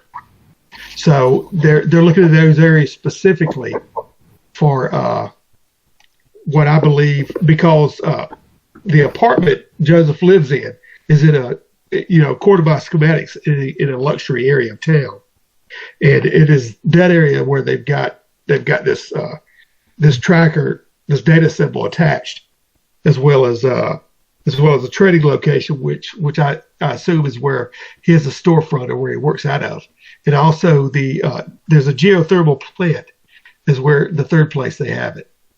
That's all I know right now. So we need the geothermal place where we were told to go underneath the dome, Mark. He talked about the tunnels, under the dome, The tunnels under. Okay. Well, whoever's put this tracker on here is definitely, I suppose, looking for him, but they don't know that he's in the tunnels. They're looking in the wrong They do know as well as the plant. Yeah. You can now you're kind of comparing the information on the compad. You can both make intelligence rolls. That Right. being Dak and Hal. No, 5. Okay. No, went in. Okay, plus 2 for intelligence. That is 10 total. Okay. Looking at this pattern, you notice there are symbols in it that are identical to the ones on your gun. You're kidding me. No. I know. I was wanting to get back to ship or somewhere to start decoding, what I found. With that, in light of that, this is the alien weapon that. I know. This really takes me aback if I'm sitting at the table, and y'all see how kind of, and he pulls out the gun and looks at it. And he goes, "This information." Dak goes, "Put that thing away." Yeah, I've got it low. Yeah, I've got it low underneath the table. I ain't raising it about, but I kind of pull it out and look at it to verify. Okay. Y'all see me kind of being shocked, how he's shocked, and he slips it back. And he says, You okay? This information. Now, I know that Dak has already been in contact with a couple of alien races. Is that correct? Yeah. Well, he found the planet. But I've also got xenology, so I must have come into contact with alien life forms. There you go. Living ones, not living Oh, ones. okay. But still, this code that he sees that is on the gun, I didn't take it after I verified. I turned the pattern and slide it over to him in his captured state and say, "Look at this," and see if there's any recognition that goes across. Can I use xenology on it? Yeah, you certainly can. That's pretty good. 10. Okay, yeah. It is these symbols definitely correspond to various other writings that have been found on artifacts scattered throughout this region of space, within 10 parsecs of old Earth. So they're local to the inner colonies, but they haven't never been kind of definitively laid down as being connected with a particular species of alien. There's various artifacts been found. There's various bodies been found or remains, which potentially are of different species even, and these symbols have appeared more than once. But Ivan's just looking very confused.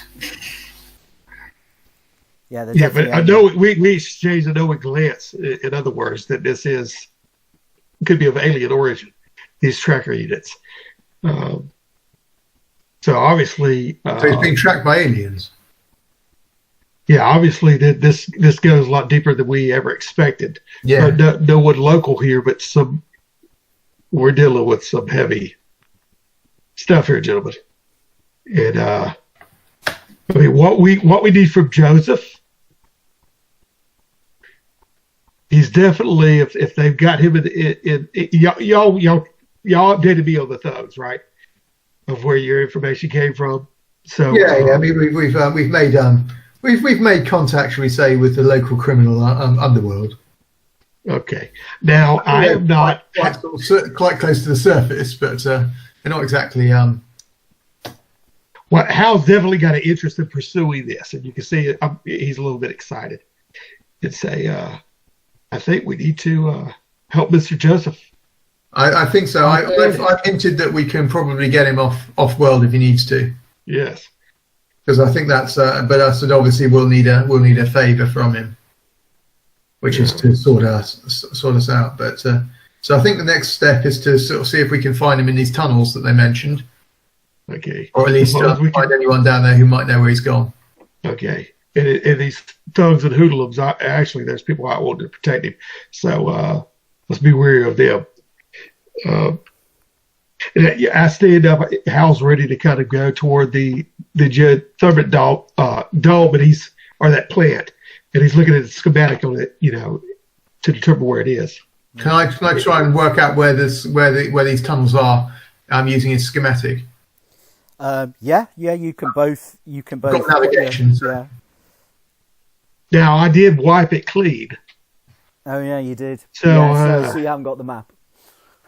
Sorry to say, but okay. I've got navigation, so I can try and if he's describing it, I can try to work out where it is. But I'm kind of just going from. I guess we can log into the central computer and to bring up a schematic. Yeah. I mean, there's kind of local electronic maps being displayed in various locations. The kind of netscape of the colonies currently been shut down, is operating at a very minimal level. Okay. But basic navigation is such a low level function that's still working. Yeah, I mean, the sort of tourist schematics don't really show entrance to the geothermal plant, but there are several suspicious-looking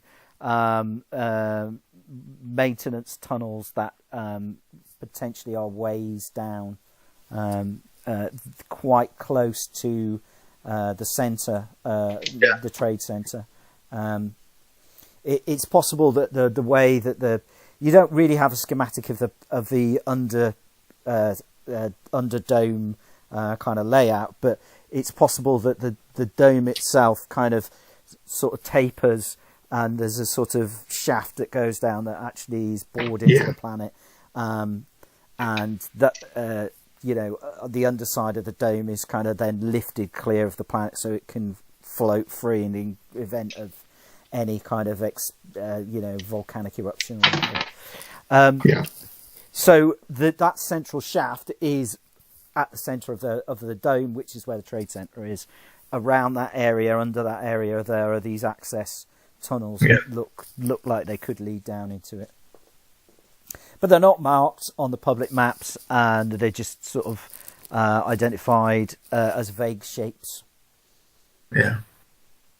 But if we could get the architectural records, I mean, if these are man-made. Can we use the admin skill to sort of download some sort of get some information on the city, sort of on the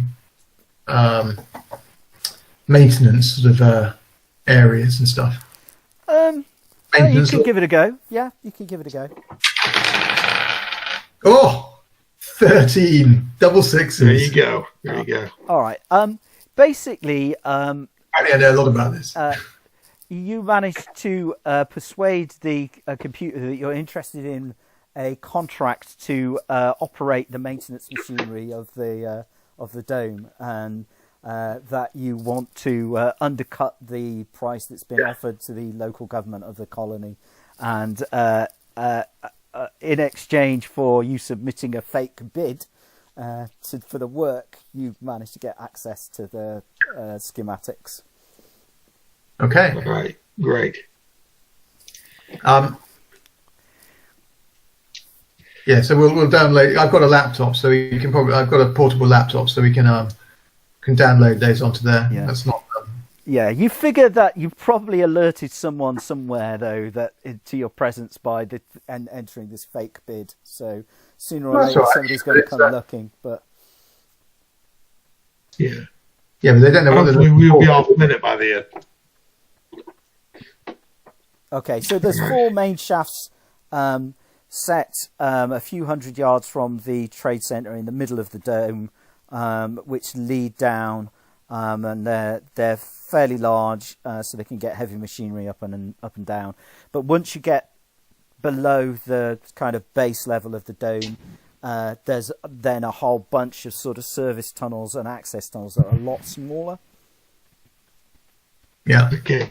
Would it be best to enter one of the access panels that is in closer proximity to either his apartment or the trading center on that side? Okay. Yeah. So that's what I suggest. Okay, so his apartment is marked by one of these sort of seal symbols, and it is not a million miles away from the trade center. So yeah, you can certainly go for the one that's triangulate. Yeah. All right. Well, if we make our way over there, how busy is that area? Can we enter it without much? Okay, so around the trade center, as you get closer to the trade center, there is quite a big crowd, and people are getting very cross and angry, and the police are there in strength, and they seem to be holding back these people who are protesting outside the trade center. Basically, it looks like it's going to turn ugly in a small amount of time. People are losing their patience, and the police are already wearing what looks like riot gear, and you notice stuck on the doors of the trade center is a very kind of weird 3-dimensional symbol. And it looks like the physical version of the thing that you've got on your compad. And you can see as you watch, and it's about 10 feet high, which is how come you can see it from this far away. And even as you watch, you can see it sort of changing. And it looks almost like it's been 3D printed onto the outside of the trade center kind of ceremonial entrance. Now, you can do all your trades electronically, and that's what normally happens. But what the law requires you to do is to get a physical warrant of sale that authenticates that the goods that you own actually belong to you and have been transferred into your name in a legitimate way. And you can only get these warrants of sale from the trade centre. So you can do all the electronic bartering that you need to do, but you have to go to the trade centre to get these warrants of sale. So, yeah, exactly. You need a high-tech bit of paper. But this symbol is obviously barring entry, so people can't get in.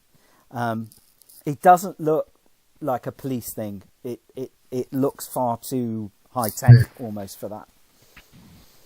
But the police that we would recognize now because the crowd is building up, is thickening.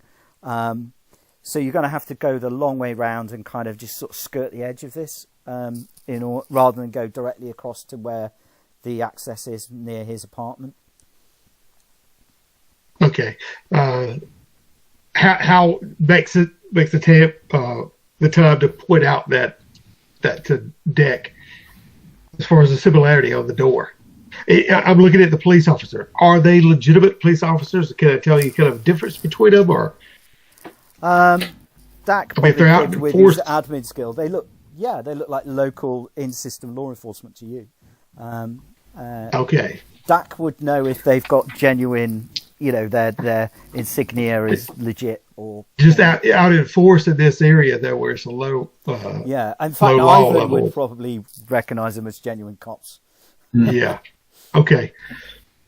Well, if we work our way around, this is deepening.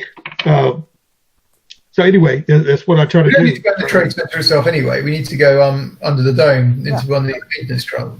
Yeah. I'm just wondering about what's on the inside. If that if that insignia is bar the door, right there, what exactly is going on the inside, even underneath. But I mean, we could come up with some kind of a deal about everything's shut down now. But I mean, maybe we're just in looking for structural integrity against moonquakes or whatever. As far as being servicemen or something. Yeah, you don't. Yeah, I mean, you're not wearing service uniforms. You are wearing vac suits, which I mean, they don't look like service vac suits, but they're, that's what people would be wearing if they were in the tunnels. In case there was an atmospheric breach or something like that. Yeah. I think what I'm going to have you all make is stealth rolls to see if you can kind of get away from the crowd and not get tangled up. Oh dear, 7. Okay. Okay, I do not have stealth, so I just roll 2 dice. Yeah, and add Roll your one. dex. Okay. That's 8. Okay. I rolled a 7, had a dex of 1. Yeah. In this case, I'm just looking for a 6 to see that you're not going to get caught up in the protest. I've got 13. Yeah, okay. So Ivan pulls you both out and he kind of grabs you by the scruff of the neck and kind of pushes you clear of the crowd and manages to guide you successfully round to this access hatch. And he even manages to find somewhere where you can observe it without being seen. There's... There are a number of service people coming out of what looks like a huge elevator that's stuck into part of it, and there's some kind of control lock, some sort of security device that they're using they're punching in to get access in, and it seems quite old-fashioned. They're not just passing on codes electronically to get the thing open. There's not really nothing that's hackable. Mechanical. Maybe it's a sort of security measure that it's not all reliant on or maybe the electronics are not functioning properly or something. Okay, so I gestured to the guys. I want to go there and try to punch in a series of numbers to see if I can find something to hack into it, if possible. Or I mean, you could probably hack into it. It's going to take a while. It's not going to be an instant thing, and there are people coming in and out. I mean, I want to deal in it just become part of some kind of distraction is what I'm basically Can't we just bluff it? And when the next person comes out, we just say, "Oh, thanks for holding the door open," and you go in. Oh, exactly. Yeah, if that's the case, let's do it. So, walk over there. I'll be looking for kind of an entrance point. Right. So all three of you are walking towards the lift, and you're looking. You're trying to time it so as people are coming out, you'll walk in. Yeah, go with it. All right. Okay. I almost feel this is sort of more luck than anything else. Yeah, it is. But we're kind of, I guess. How can we do it? We need to be near enough to the door so we can get in there without sort of obviously hanging right outside. But as soon as we sort of is there a buzz or so when the door's about to open or so? Yeah, there is. Yeah. We can time it with the buzz. Yeah.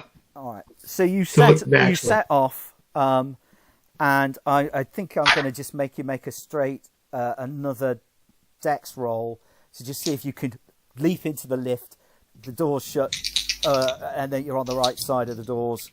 Yeah, all right. And time it hopefully they all get cut off. Yeah, and you can add your stealth if you've got it. The first one in can obviously jab the button to hold the doors open. Hold the door, yeah. Still only 7. 5 total. 8. All right, okay. So again, Ivan has to physically hold the doors open. He sticks his foot in, and he's like, "No, like that. Wait for me." But the fact he's so big, it really he's. But even then, his muscles are straining, and So the guy in the lift says, "What level?" The lower level. Yeah, but what level? And he sort of gestures to the display, and it kind of goes down to about 19B. We'll go to sort of, I'd say 10B, please. All right, he punches it in. That's obviously going down, yeah? Yeah. To the basement, yeah. And he gets off at like 5. Okay, good. And then, over the next 5 minutes, there's various other people come in and out the lift. They're all looking at you as they come in, but they seem bored, or they're going about their duty. They're not really paying much attention, and they're looking at Ivan. And as soon as they see him, and he sort of snarls at them slightly, they kind of take an interest in something else. So. Yeah, in the buttons. We probably go all the way down, to be honest. Okay, so you hit 10. Are you getting off? Do you reckon we want? I reckon we want to go all the way down, to be honest. And work our way up. I'd say 19 base, but he's doing something to lift. It's probably gonna be a little lower. When someone else gets off, we'll hit the button for 9 to the right for the bottom. Okay, so you get sort of 12, 13, 14. As you go deeper down, it gets noticeably hotter, to the point where you're wearing armor, you're wearing vac suits, you're no longer in air-conditioned geodesic dome. It's very hot, and you're sweating, and it's quite unpleasant. And the deeper you go, the hotter it gets, until you get hit by this kind of wall of heat as the door opens on 19B. And the corridor is noticeably lower here, and that's partly because there's huge pipes running the length of the ceilings, and kind of almost taking precedence over the people, so you're almost kind of having to crawl slightly along these corridors. Is it busy in this walkway, or is it? No. It's empty. Everybody else has got off. I'm fairly comfortable actually in this, because my vac suits are probably sort of designed for this sort of thing. Yeah, so you can put your helmet on, seal it up, and then operate. You're probably more comfortable doing that. What you will do is you will drain the battery on the suit, operating for a very long periods at high temperature. But at the moment, it's just sweaty and uncomfortable. It's not, you can be down here for several hours, and your suit will be fine. And at least in your suit, you're not going to be on negative modifiers. The rest of you just got you two just got standard vac suits, have you? Yeah, standard vac suits. Yeah. Okay. So they'll work as well in the short term. They're just not as good as his, basically. Is there any noticeable signs of passage in this hallway, as far as it being used recently? Do I hear anything, or? You need to make an intelligence check, please. All right. All three of you can do this. Yeah, I think that this is probably too low, to be honest, because he's not going to be able to live down here. That is only 7 now. Unfortunately, I'm probably not intelligent enough to know that. All right, I get 12. Okay, so Hal notices in the dirt and grime down here, amongst the scorching hot pipes, there is a very obvious set of mechanical footprints leading away from the elevator shaft. Very large, clearly. It could be a person wearing battle dress, or an exoskeleton, or it could be some sort of robot that has come down here. But whatever it was moving on 2 legs. Okay, well, we've all been in the military. Do we recognize anything that might be from any kind of battle bots or anything? Or mechanized military units? So you've... the person... Dak's been in the Navy, and Ivan's been in the Army. You don't recognise the tread on the on the footprints particularly, but then different worlds and systems have kind of different local models of kind of semi-mechanized troops. So, but yeah, it's some kind of heavy-duty exoskeleton or. It seems out of place in these tunnels, though. Yeah. Oh yeah, definitely. It could be somebody suited up with that. Clearly, whatever made these marks is going to be bloody big, and yet there aren't any dints on the pipe work. It hasn't scraped. Yeah. It seems to have moved rapidly down this tunnel without kind of other than leaving marks on the floor. That's. I mean, unless they have, this I would think it might be an older model of something, or maybe it's utilized by Joseph to do that. But according to the elevator, we're good up and down. It's not high tech. So, like you said, low and squat. I don't know. To me, I think it's worth investigating. Absolutely. So I'm up the guys. I just say, somebody's down here, and this thing, I think let's sort of look into it anyway. Well, I mean, as far as firing weapons too, in this situation, I don't want anything to, hit a pipe or rupture or about what can we determine from that if it would be any ill effects? Because I know that what we discussed with that gun I have is I don't know what it might do. Yeah. Energy based. I mean, yeah, the heat is definitely the amount of heat that's coming off the pipe. You could easily burn yourself if there was a rupture of a pipe. You figure. Okay, is there any steam or anything coming out? Yeah. I mean, as you move deeper into the tunnel, there's steam. Condensation or something on the pipes, or there's obviously coolant being going one way and gotcha. So there's condensation on the pipes. There is some steam. The cloud of steam and vapor is getting thicker as you move into the tunnels. All right. Okay, so we move on. As you move in, you have to take care just to squeeze, not to touch the pipework, because it's got past the point where you can physically lay your hands on it without it starting to melt the outer fabric of the vac suit.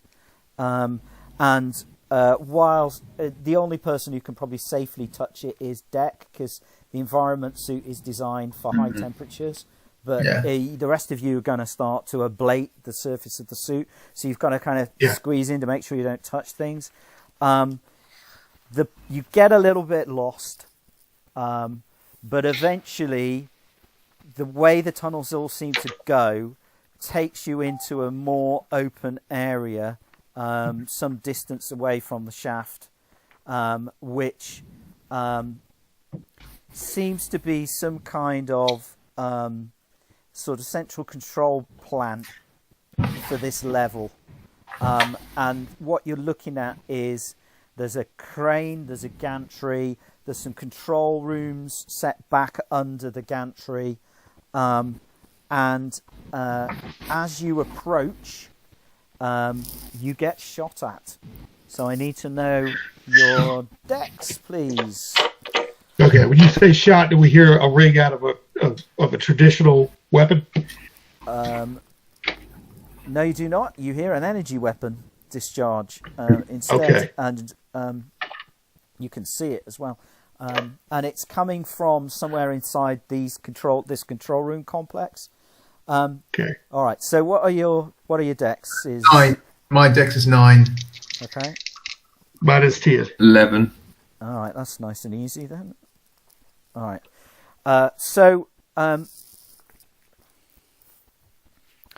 Okay. Right. All right. So Marcus, Dak is hit by some kind of low energy beam weapon. Yeah. So presumably the environment suit will be able to soak some of that, or ablate it. For 11 points of damage. Ow. Yeah, that's quite a bit. So it's not good. Okay. Let me have a look at environment So this is not a combat environment suit. This is a standard It's a hostile environment. suit, right? That's a lot of hit points to take on one shot, the first shot. Yeah, he rolled amazingly well, unfortunately. So Hopefully don't get out. Okay. So that will soak 4 of the damage. So that means 7 points go through. Okay. Onto your dex. Phew. I'm down to dexterity 2 then. Okay. But you don't go unconscious. Okay. No. But you will drop down the turn order, obviously. Yeah. All right. Okay.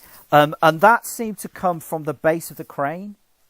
And as you look there, you can see what looks like a tiny kind of servitor type robot, like a little maintenance robot thing that was shooting at you.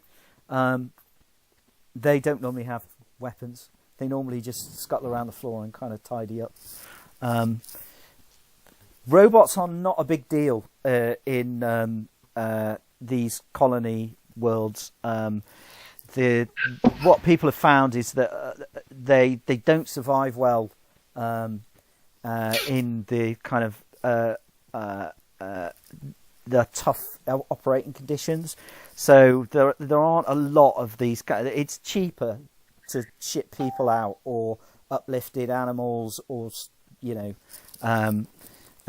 other forms of life other than robotics. So. And robots are quite primitive. The artificial intelligence is not highly developed. So most robots you see are kind of fairly mundane, mechanical servitor type things rather than stuff with lots and lots of brain power and intelligence. Anyway, so that one shoots you. The next one misses. So there seems to be at least 2 of these little robots. And the first shot, which came from the control complex, goes completely wild and wasn't well targeted at all. And a human voice says, "Stay back! Move away! Don't come here!" Okay, so now it is Ivan's go.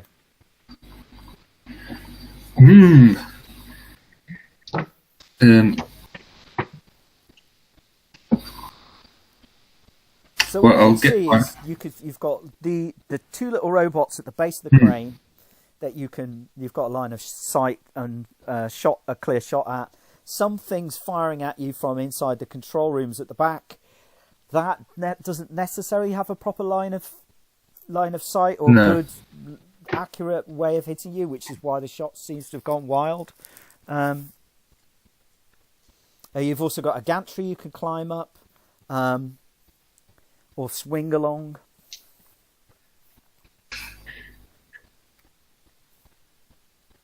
Swing along. Right, could I get my rifle and look down the scope into the where did you say the higher up the wild shot was from? Yeah, it's in these little. So what you've basically got is you've got.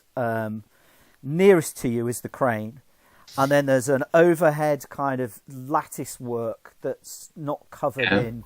It's just like construction framework, and then at the back of that there are what looks like 3 little control rooms.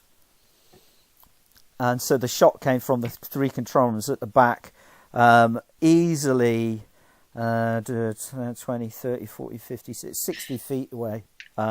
Whereas where you're coming from, the nearest little robot is probably no more than 20 feet from you. How many feet, sorry? 20. Oh, right. All right. It's really close. Okay. Yeah, it's in partial cover behind a sort of stack of crates, but... Okay.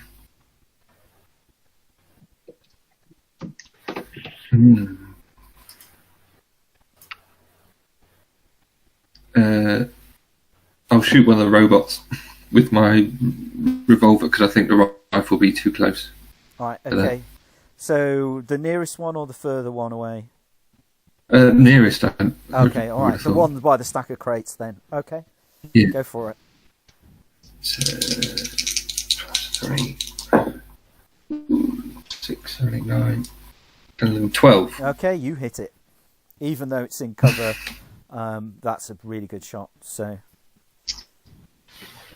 When it says 3D -3, I've just got to take 3 off whatever. Yeah, that's right. Yeah, so that's 6, 11, 8 damage. All right, you blow a big hole in the side of the thing and seem to destroy its locomotion mechanism. It seems to have sort of little mechanical legs with little caterpillar tracks on the bottom, but yeah, it hasn't got. It falls over on its side now. It doesn't seem to be able to move other than by crawling. Incapacitated. Yeah. Okay. Great. Okay. So, what's Hal doing? Okay. First of all, this you said it was getting narrow, so I was wondering, is it 2 abreast? Because it'll be their marching order. You can get three of you. I mean, you've got. Okay, so I'm not impeded by that. The problem is, if you get 3 of you, I'm just worried one of you will touch the sides and then you'll touch the pipes. Yeah. So probably exactly. safely to have 2 abreast. 2. Yeah. So, and I would have been the one following up behind them 2. Yeah. You know what I mean? Being the smaller guy. But he's already. But if they're there, if I can get a clear shot to the other one, I want to see if there's an obstacle, like if I could target his eye or you know what I mean, any kind of thing like that. Yeah. Okay. Yeah. It seems to have kind of binocular vision. In fact, its head unit looks like almost like a kind of pair of electronic binoculars. Yeah. Is there a negative to just targeting that small area? Yeah, you will take a negative. Yeah, it's a called shot, so yeah, you can have a minus. Okay. All right. Well, I'll do that with my the body pistol. All right. If I can get a clear shot between the guys. All right. So you're using the alien weapon, yeah, to do this. Yeah. Yeah. Okay. All right. Okay. So it starts to power up. That's making its usual whining noise. Yeah. Go for it. Okay. Okay, that's 7. And what do I add for any kind of? So it's your dex plus your for the gun.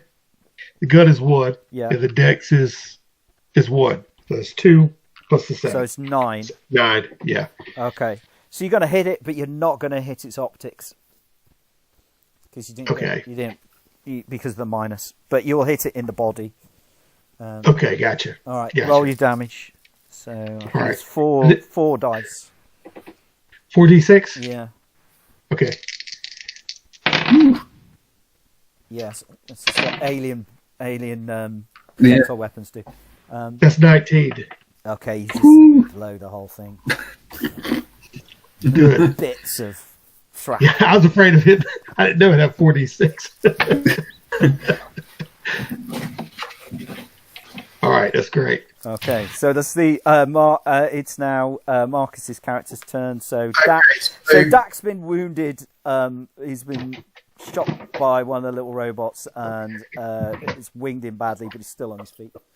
Okay, so I'm going to there must be some sort of external comm system on this in this suit. So I'm going to activate it and call out, Joseph. We just want to talk. We can help you. We're not here. We're not linked to anything official. We just want to talk. Call your drones off. He says. He says, "Who are you?" I say we're from out of town. We're from out of town. We just spaced in. We were looking for you.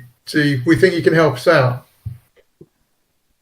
He says, "My friends will be coming. Now you've destroyed its servitors. You need to get out of here. They're not going to take kindly to you interfering." I said we can get you off planet. Okay, you're going to make a persuasion roll at this point, I think. Yeah, he's saying friends. This So, that's these. what do I do for a persuasion roll? So it's your social standing. I got social 6, so it's 0. Better him than me. Okay, and I think it's probably intelligence, because you are presenting a logical argument about But absolutely nothing help on him get off planet. Yeah. Straight down. Oh, it's only 5. No, he's not buying. Okay. He's You're going to shaking. take another pot shot at you, but he's going to miss again, because you can hear him beginning to move around inside the cabins at the back, and it's almost like there's like interconnecting doors, and you can hear it kind of one of them hiss open. So he's kind of trying to maneuver to get a better shot on you. Okay, I'm ducking down into whatever cover I can find. So So you can retreat back up the corridor a little bit. Alternatively, you could take a chance while he's moving and move up to that box of crates that the one robot was hiding behind. that's where it's just been blown up, isn't it? That robot. No, the one that's been blown up completely is by the crane. But the other one is been winged by Ivan. No, I don't do gun combat, so I'm going to leave that. So I'm going to duck my head down. Give me a ship, I'm fine. Yeah. Yeah. What I'm saying is you don't have a lot of cover in the corridor. Okay. No. All right. Oh, okay. I see. I'll move to where there's some cover then. All right. So you move to the nearest kind of stack of crates. Is one place where there's cover. The other is the kind of end of the crane. Okay, so you can choose either of those. I'll go to the crates. Okay, you go to the crates. All right, fine. Right, so next round. So this will be Hal's go first. So Hal... Well, was it Ivan? Oh, sorry, Ivan's go first. Yeah, and then Hal.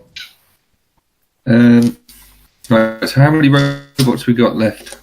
Just the one damaged one that you hit last go. And But it didn't it's fight. incapacitated now. It's not moved. That's what I mean. It's not It can doing- literally crawl very slowly with its two arms. That's all it can do.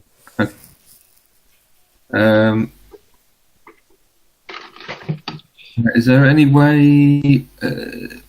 What's the path to where this guy is? Is there any way I can So you flank him? can duck underneath the crane and the gantry and just run up to the front. And there's 3 little doors into these little control cabins at the back. Or alternatively, you can climb up the crane, climb along the scaffolding, and then drop down through the roof. Or swing in through a window. Yeah, I'll drop in through the roof. That sounds more exciting. Keep right. on the side of the crane where you can't All right, fire you're it. going to have to give me a strength or a climbing roll or something to climb up that crane. What do you want? Strength? And any skill that's relevant you can add to it, but if not, it's just a pure strength roll.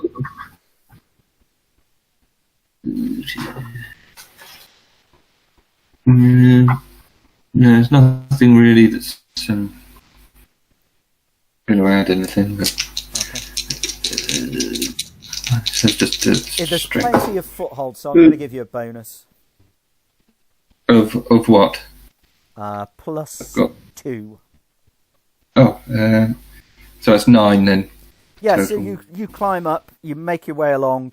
You're going to spend the rest of your turn moving, but you're in a position where you can kind of jump down through a skylight next go. Yeah. So, You can see quite an interesting scene through the roof of this thing, which is obviously because it's an inside structure. It's not built with like a solid roof. It's just a very basic framework. What you can see is there's some sort of huge robot lying on the floor in pieces in the left-hand control room. And in the middle control room, there is, which looks to be the main control room, there's some kind of horrible chemical sludge puddle and another one of these tiny little robots that's broken. And then in the third control room on the side nearest the crane, you can see Joseph, who seems to be some shifty looking guy wearing a leather sort of Kevlar sort of equivalent. You're not sure if it's leather, not sure it's Kevlar, something, but it seems to sort of flow around him a little bit. And he's kind of got like bits of office furniture stacked up, and he's kind of crouching down with what looks like some kind of laser carbine that he's got. Okay. And he's obviously just come into this room, and he's kind of trying to aim to take a pot shot at the rest of the party. He doesn't seem to have noticed you clambering up on the roof yet. Okay. Right. But you can communicate this information to the others. Oh yeah. I was going to say, if I can't tell everybody, then I'll say where I am and what I've seen. Okay. All right. Okay. So that's Ivan's go. So you're manoeuvring to be able to jump down on Joseph. Okay. So what is Hal doing? All right. Hal, when Joseph, I guess, is still on the crane, but he's overlooking to jump down. Is that crane positioned to where it can afford him like immediately jumping off? Where, you know what I mean? Basically, I want to know if the crane can be activated by me, and then it can be turned. It's got to a be little better control positioned. cab. You can run to that, and you can certainly turn the crane arm. Yeah. Well, that's when I'm looking up at Ivan, and he's telling us this stuff. I'll gesture toward the cab. Do you need me to turn?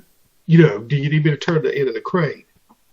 So, according to what he says, it'll be what I decide to do. You see what I'm saying? So I'm running up to the crab now, the crane now, and asking Ivan. All right. Okay. So you run along the ground towards the crane control room. The little servitor that's lying on the ground is going to sort of feebly try and raise its gun and shoot you, and misses completely. So you get to the cab. Ivan, if he swings it round, potentially the end of the crane, so the bit that dangles down that hooks on, that could smash through the window quite near Joseph, and it could be quite a good distraction. He's going to have to rotate the thing through like 180 degrees to get the arm round that way, though. Yeah, because even the thing moving would be a distraction, wouldn't it? So it would focus his attention on there. Yeah, that's what I'm thinking. That's why I wanted to key in with Ivan. And, I don't want him to fall off, but get ready to swing it around. Yeah, so he's got past the crane now. He's on the roof, so he's not going to fall off the crane. Oh, okay. I thought he was on the end of the crane. I was just trying to position him. He climbed up onto the roof via the top of the crane. So because I've got a picture somewhere. I'll show you. We get each other is what I'm saying. Yeah. All right. So we give a thumbs up, and I jump in the crane and activate it and start. And I've got so this is like mechanical. 2 for mechanical. Mechanical will do fine. Yeah. 2 for mechanical, and I've got what would that be characteristic wise? Well, it could be education or intelligence. So if you've never driven anything like this before, it's probably intelligence. Yeah, that would be 2 plus 2 and whatever roll. So that's 4. Okay, 9 plus 4 is 13. Okay, you smash the arm of the crane round, and it's going to rotate quite slowly. I'm going to say it's ready next round to smash through. Obviously, Joseph's going to see it. He's also going to quite conveniently. He's going to hear it. He's going to hear it, and it's going to block his line of sight, so he can't shoot. There's not a lot he can do at this point. All right, so Dax go. So Dak is aware that the other guys are sort of trying to sort of close in on them. So he's just going to keep talking to the guy and hopefully distract him with the conversation while the other guys are moving into position. But he's still keeping his head down.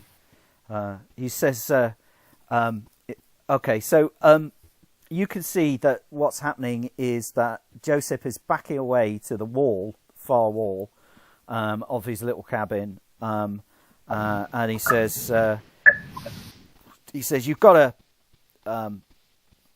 you've got to get me somewhere secure. It said it would kill me when it comes back. It said that if I made a run for it, it would kill me. He says, and now now you've killed its machines, yeah, even if it doesn't kill me, my friends will. He says, "You've got to get me off. You've got to get me off this world." Yeah. Well, stop shooting at us. And, Okay. Beginning of the next round. that bloody hurt. Okay. So, Ivan, you're now in a position where you can jump down through the skylight right in front of him and surprise him if you so wish. Okay, I'll do that. All right. Jump down. Give me a strength roll.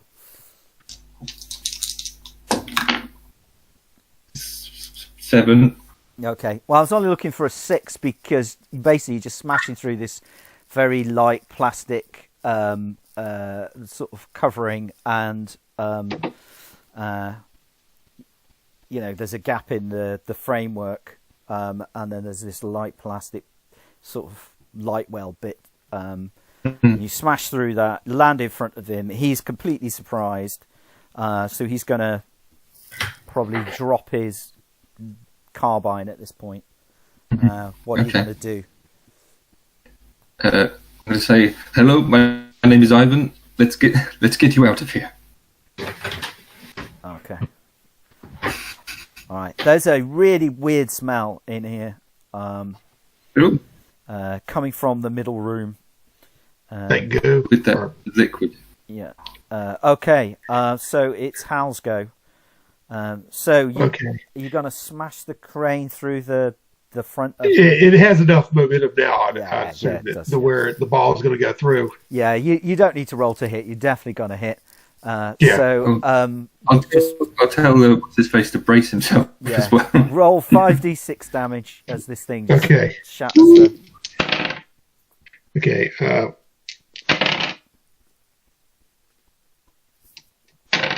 Both me and the guy are now dead. 17. All right, so the entire front of the cabin just sort of shatters and caves in. It's this very light material that's just been prefabricated, and you just smash it through. So there's a huge, nice big hole now in the front of this control room, and he knows what's going on now. So he's you guys cover, and you get covered. You cover yourselves. You get covered in bits of shrapnel, but you don't take any damage from it. Okay. So at this point, Joseph's going to surrender to Ivan and put his hands up. I'll pick his gun up. Okay. So what you're looking at here is there's, as I say, these various disabled robots, this big robot in the one room, and some kind of huge, kind of messy organic puddle in the middle room that stinks and is giving off a lot of heat. And the middle room is actually, now you look at it, taken some quite bad sort of fire damage all around this puddle. And there's a kind of chemical ozone-y smell alongside the sort of organic smell. Okay, I do say that Hal will swing the door of that crane and pull the gun and lean out and shoot that bot and try to shoot him to finish him off. Okay. Because I see him as a hazard and danger, All right, give us a hit roll.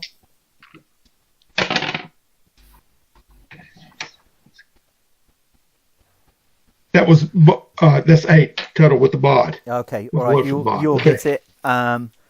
And yeah, he said 4 points, so I think it's 4, 5. It's 9 points total. All right, so you trash that one as well, but you don't blow it to bits. But you stop it from operating. Yeah, I just put it down. Yeah. Okay. All right. So hopefully it hadn't alerted this. Okay, so now you will move out of combat time and you can investigate the different rooms Okay. You can also patch up Dak if you so wish. Yeah, I'm leaving cover and sort of going to join them, Okay. Okay. limping along. So you've basically got 3 little rooms. Joseph's in the one, the puddle is in the other, and then the huge robot is in the one at the end. First, Hal wants to look at the robots that were shooting them, and I got an investigation. I want to see if there was anything that might have tricked off, or if there was any. Well, I wouldn't necessarily know that right now because he only told Ivan. So Hal's jumping off to join them upstairs. All right. I think I'd say there's some stuff you might want to look up here. All right. Well, I see the smell. I'll look at that first. Everybody else can do what they want to do, but I get investigation 1 and Okay. maybe intelligence 2, so that's 3. Yep. And I rolled a 10, so that's 13 total.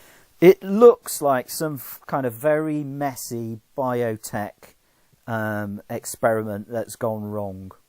It's like Okay. but it's hazardous material? Potentially. It's obviously some kind of high-tech thing that's kind of partially melted the floor of the cabin as well. But yeah, there's bits of kind of random machinery that have been scavenged from out of the control panels that have been placed around and slightly burnt by this puddle. You can probably work out exactly what was happening, but you're going to need more time. At the moment, all you can see is it's some kind of biotech thing. So biotech, Well, it looks like these parts were put around. What I mean is, it's biology and technology combined somehow in this puddle. Okay. All right. Since that's what I draw from it. And it is a room by itself, or it shares a room the with middle the robot? room. Yeah, the only other thing in this room, other than the cannibalized control panels that have been ripped to pieces to feed the experiment, is another one of these disabled little mini robots. I mean, they're only about like kind of that high. They're easily the sort of thing you could shove in a backpack to examine later. They don't actually, now you look at them up close, they don't look very tough. They look a bit pathetic, really. Well, if the other guy, what are you guys doing as far as what are y'all investigating or looking? Because if Hal sees you engaged in looking at the other stuff, I'm really intrigued by this goo on the floor and this mixture. As long as I can stomach it, I'm going to research it.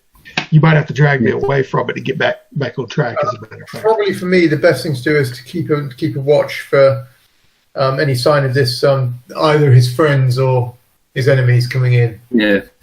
Okay. Well, if we get a little bit more time, if they're looking around until they tell me to go away, but do a little further investigation into this. you can hear kind of weak noises coming from the large robot that's lying on the floor in the furthest cabin. And it is almost like it's sort of starting up its voice box and trying to speak, but then it kind of just sort of breaks down again. So it's kind of like distorted speech that's so digitized that you can't really understand what it's trying to say. Okay.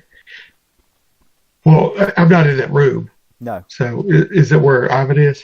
Ivan's in the far room, but he can hear it as well. Okay, so we're hearing this.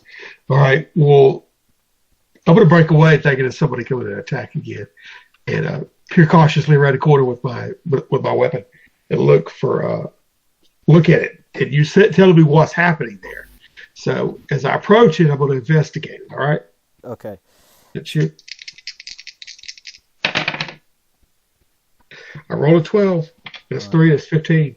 Okay, so you can see that this is a very high-tech robot, much more sophisticated looking than the little servitor things.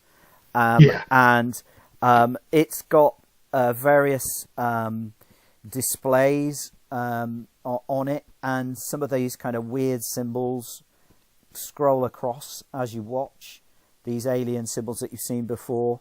Okay. And but there's also various warning messages like shutdown imminent, battery power 0.03% and falling, critical systems failure, critical error, reboot. If I can understand any of that, what you're saying, my Hal's eyes going to go wide, and all of a sudden I turn around and yell, "We've got to get out of here! This thing is about to blow." But okay, so is there a shaft we can throw it down? It reaches up with like one clawed hand, and it's almost like beckoning you towards it, and it's sort of pointing at your compad. Really? Yeah. Okay, I'm half panicked. I half want to throw this thing down the shaft, hook it up to the crane, and drop it somewhere in this core. But I look at the pad and look it back in. I'm trying to draw some connection. What is it talking about? It's almost like it wants the pad. It's sort of like it's beckoning me to give it the pad. Yeah. Oh man, heck no. Yeah. Are you gonna give it the pad or not? Oh geez, Louise. I'm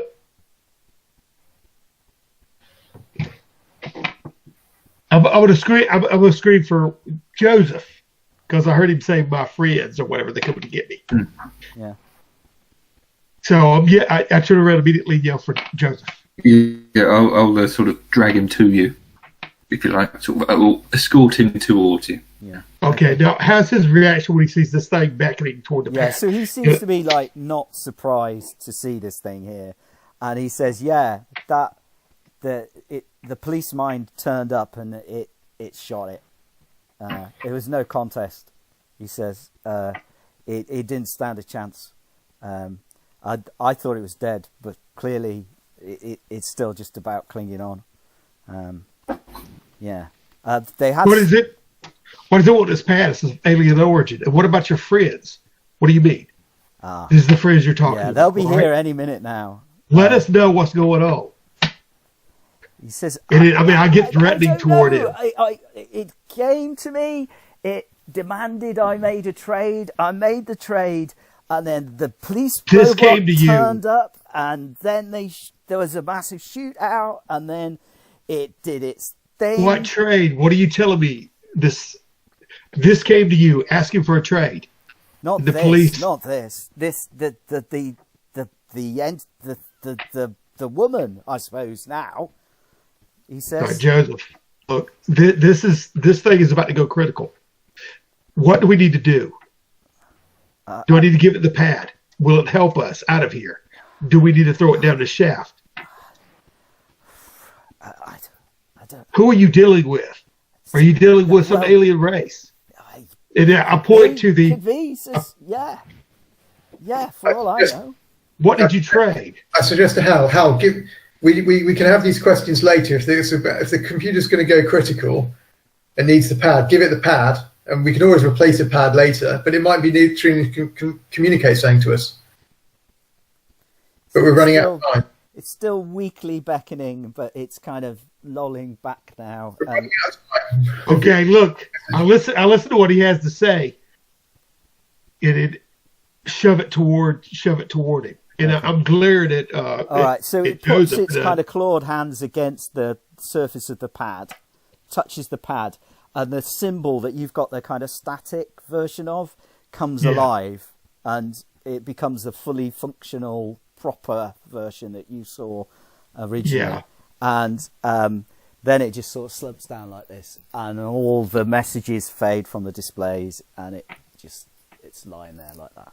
But it transferred itself into this pad or whatever. So the pad, as far as what Hal's thinking, he pulls this pad away. Is it still active?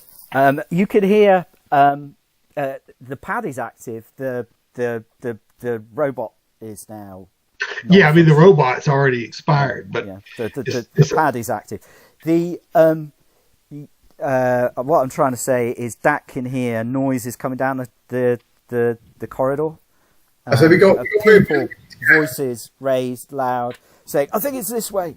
Can see footprints." We've got movement, guys. We've got to go. Got to go. Okay. Is there another way out? Yeah, we're looking at Joseph like, let's get out of here. Yeah. All right. Back door, Joseph. Let's go. He's like, "No, my friend's there," and then he's sort of, "Yeah, they'd probably just kill me anyway." Move, people, move. Okay. So he sort of shows you a way out. He doesn't seem to be injured at all. He basically he looks like a dodgy rogue trader should look with he's got a little disruptor pistol. He's got a long coat. He's quite well dressed. He doesn't appear to. I mean, he's slightly grimy and grubby. Not a finger mark on him. Not a scratch. Not a bruise. Nothing. Okay, now Ivan picked up his pistol. Just saying. Yeah. You took the pistol, yeah? Yeah. Okay. All right. All right. So that does 2d6 plus 2 damage. The disruptor pistol, but it's quite good at close range, so it gets bonuses at close range to hit. Okay, so Joseph's lead this out of here through a back way, right? Yeah. Correct. It's not a dead end. Yeah. All right. I will stay at the furthest point back, so everybody's in front of me. If that makes sense. Yeah, you're behind the rear. You I'm bring it to the rear. back. Mark, I'm going to use leadership to sort of, to keep him going. Come on, guys, and then move. Okay. All right. Give us a leadership roll to see if you can shake off your pursuit, and I'll give them one to see if they can track you. So I'm just still recovering. Still myself. recovering. All right. So they catch up. They're gaining on you a bit, and they're going to shoot at your fleeing backs with projectile weapons. Yeah, they potentially wing somebody. Who are they going to wing? So how many? There's 4 of you, isn't there? Yeah. Mm-hmm. Okay. So they may well wing Del. Del, you see, you're wearing your vac suit, and then under the vac suit, have you got armor or? No, I just had regular clothing. All right. So now, if I would have bought it beforehand, yeah, but we didn't buy anything. So it's just. Okay. So Yeah. 7 points of damage minus 2 for the vac suit, with 5 points of damage is going to go through, and that's going to be against your strength. Really? Okay. Yeah, y'all see how really kind of bump up against the wall to right themselves. They just hit the pipe, and the pipe goes, and you just get sprays sprayed all with over me. Yeah. But he stumbles a little bit and has to right himself. But Yeah. Okay. All right. That's as close as they get, and you are able to shake them off. And what are you going to do now? You're going to head back to the ship, or are you going to go somewhere else? Yeah, we need to get off world. Need to get off world. Yeah. I think they're going to be looking for us. Okay, so As we get to a jump spot, we're good. all right. So how I'm going to make this a little mini skill challenge to see if you can get off world without them pursuing you. So what I need you to do is make a short series of skill checks successfully in order to shake off the pursuit using different skills. So you can use, for example, your Ivan's stealth to sneak round the watchman that they've posted on the pad. So as you manage to get back on the ship. You can use things like electronics to make an alarm go off and distract people. You can use it's up to you. And I think I want 1 skill each. So we'll start with Marcus has already made or failed his leadership skill. We'll go to Ivan and your ability to sneak next, and then Del needs to think of something, and then I'll go back to Marcus.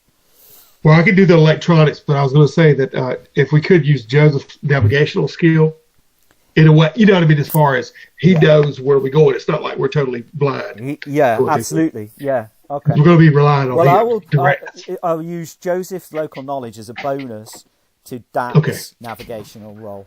Yeah. Good. All right. Yeah, that's what's driving it. All right. Okay. So back to Ivan then. And can you sneak? Stealth check it. Yeah. Can you guide the rest of the party? 7. No. 5. Yeah, 6, 7. Yeah, sorry. Yes, Right, so 7. that's not great. Okay, so that's 2 failed rolls. So your third failure, and they will catch you.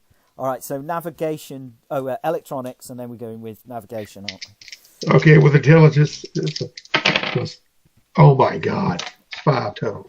All right, okay. I roll a snake eyes, man. All right, they corner you. Yeah, you make it back as far as the pad, but before you're able to get on board the scout courier, the Sarah, they 3 of them have caught up with you, and they step out of the shadows, and they say, "I think you need to leave Joseph with us." Jeez. Now, Do you these know police, who they are? They look like gangsters to you. okay. They certainly don't look like police. They say, "Don't worry, he's perfectly safe. And whatever he's told you about our operation, I wouldn't believe a word of it. In fact, if I were you, I'd forget it." He's saying, "But this doesn't need to end violently. Give Joseph to us, and you can leave." We've come too far. Hand him over. I mean, Hal says that. Because he's about sick of what they went through and barely making it back. And I've got what do I have, a 10? All right. And I've got my little pistol at the ready. All right. So unless they're going to hold me back, I was going to have to I grab think me. it's got to be a whole-style Wild West shootout there. Yeah. All right. Okay. I'm your Huckleberry. Cool. All right. Okay. I'll just so the one is just rolling their decks to see how quick they are. Yeah, they're not. You'll be relieved to know they're not super fast. So 1's a 7, 1's a 9, and 1 is a 5. All right. So Ivan, they're pulling concealed weapons, laser carbines from underneath their coats, and they're making to shoot you. They're going to go and try and shoot us. Okay. Yeah. Right. Or Joseph. You're not entirely sure, but Yeah. But they're pulling weapons. yeah.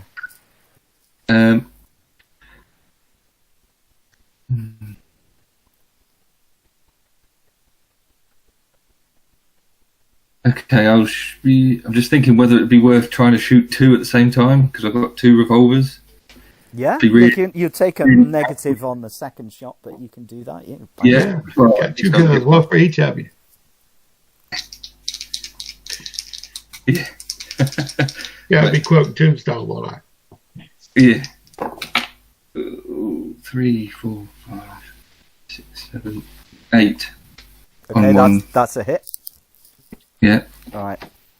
Do you want me to roll for the other one? Or do the damage No, first? let's do the damage. Okay. Since they're using,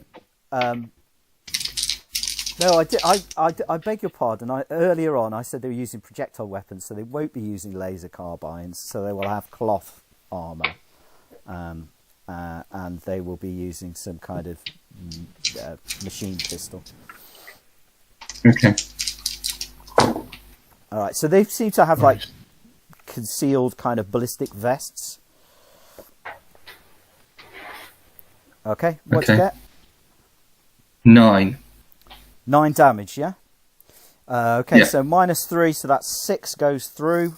No, that is with the -3. Wow. Okay, well, that one's on the floor then. Yeah, I rolled 12 Woof. on 3. Okay, bang. Right, that one goes down like a sack of spuds. Okay, second shot.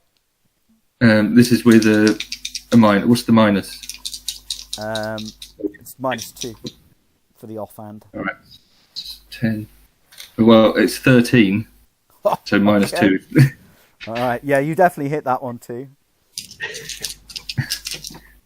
Good thing we brought you along. 9. Now you see why you brought, yeah. 6. Yeah, bring the muscle. That's 6 with the -3. Okay. I rolled a 9 again, so 6 on the other one. So, so what was the total damage on the other one? It was 9 minus 3, so 6. 6. All right. So that one you wing, but you will not. You're not gonna put that one down. Right. Okay. So this is simultaneous then.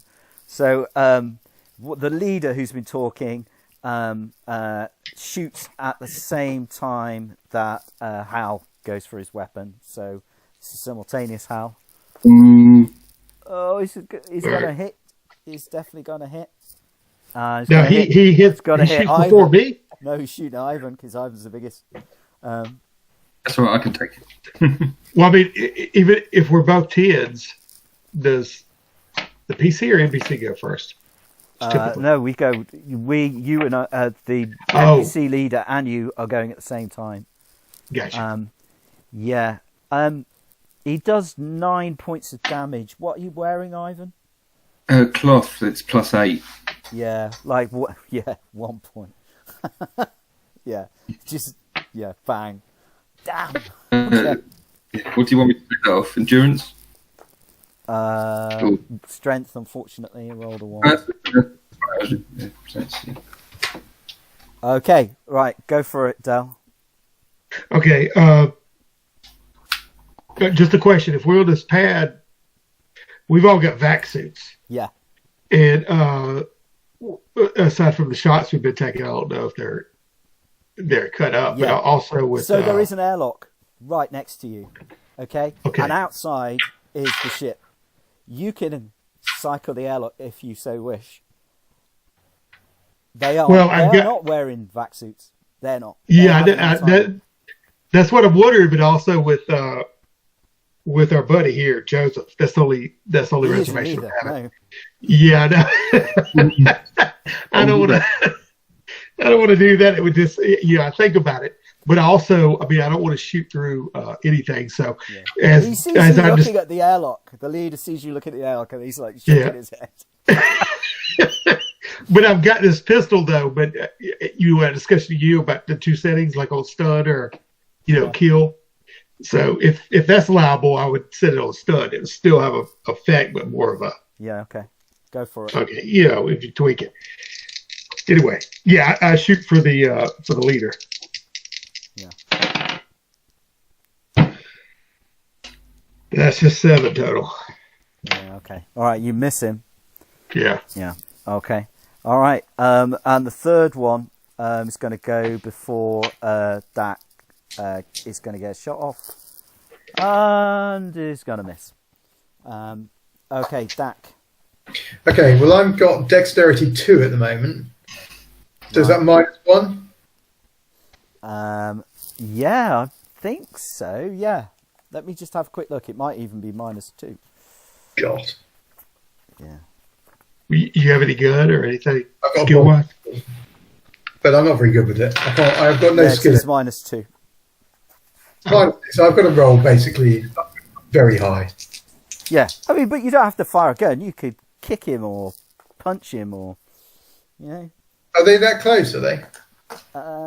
Well, just throw Joseph at him. They're not that far. They're certainly within the combat movement away. Yeah. Okay. And so how many of them are there? There are 3 of them. Well, there's 2 now because Ivan has just murderated one. So okay.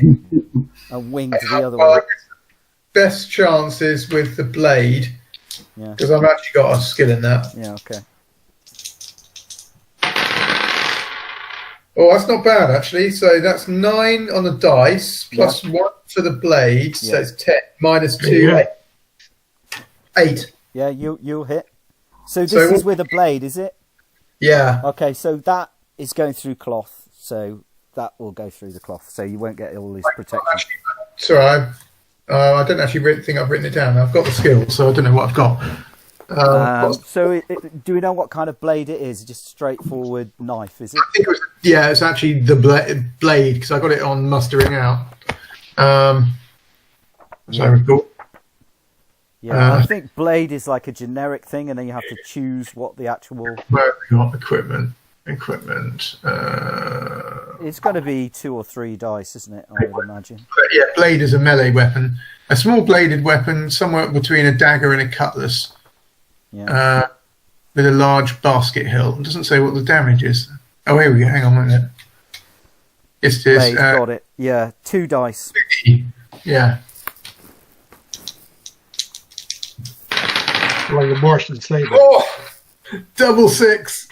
Oh man! All right. Wow.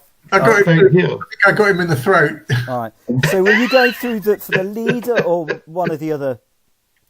I can't really say the leader now, can I? After I've rolled double 6. I'm just going for the nearest one. All right. So 2 dead, 1 injured is where we're basically at this point in time. And it's back to the top of the round, and it's Ivan's go. It's only the leader left now. Sorry. Because I ripped the dagger out. Can I say to the leader, I suggest you leave now, otherwise. Yeah, morale check. And give him a chance to get out, because I don't really want to. I'm cocking my revolver. All right, give us a charisma roll then. Now he can't really identify us since we got helmets on. 7 plus, if I've got leadership, 8. I rolled a 9, unfortunately. Okay, all right. Well, he wants to stay around. Yeah. All right, that's pretty serious. I said, all right then, over to you, Del. Shoot it.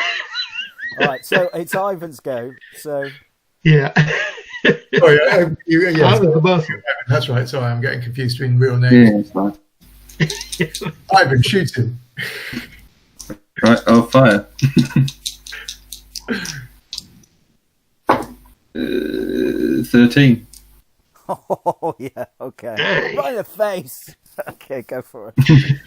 I look round to everyone and say, I gave him a chance. We gave him a chance, didn't we? We just gave. Yeah. We gave He just punches him in the grill. 5. 5. All right. Yeah. 3 double 6s I've rolled tonight. It's unbelievable. All right. You wing him. He's moving into cover. But you wing him. Yeah. He's like shooting back at you, but really it's just covering fire so as he can move away, and he's like, we'll track you down. We'll follow you. Better give him up now. Right, second shot. Oh, me, yeah. Yeah. Yeah. 11. 14. Hits. He's so dead. Can I scream during all this to get a vac suit old? Is there one? Yeah, Was there that will the be airlock? a row of kind of emergency back suits by That's the what I was airlock. thinking. They always have Yeah. them. Yeah. It's 13. Okay. All right. Okay. All right. They're toast. The gangsters met their match with I'm Ivan. letting him roll for me from now. I think it's great. Ivan killed all 3 of them, didn't he? Oh, There was I a was little bit of really help. There useful. was some help for sure. Yeah, the knife was really helpful. Yeah, for sure. Yeah. Anyway, okay. So you're able to get Joseph into a very bulky and ill-fitting emergency vac suit and bundle him out the airlock onto the hangar. Is there anything Is there Is there anything on the bodies worth taking? Yeah, that's what I was. Yeah, thinking pistols. about. Yeah, well, there's the pistols. Yeah.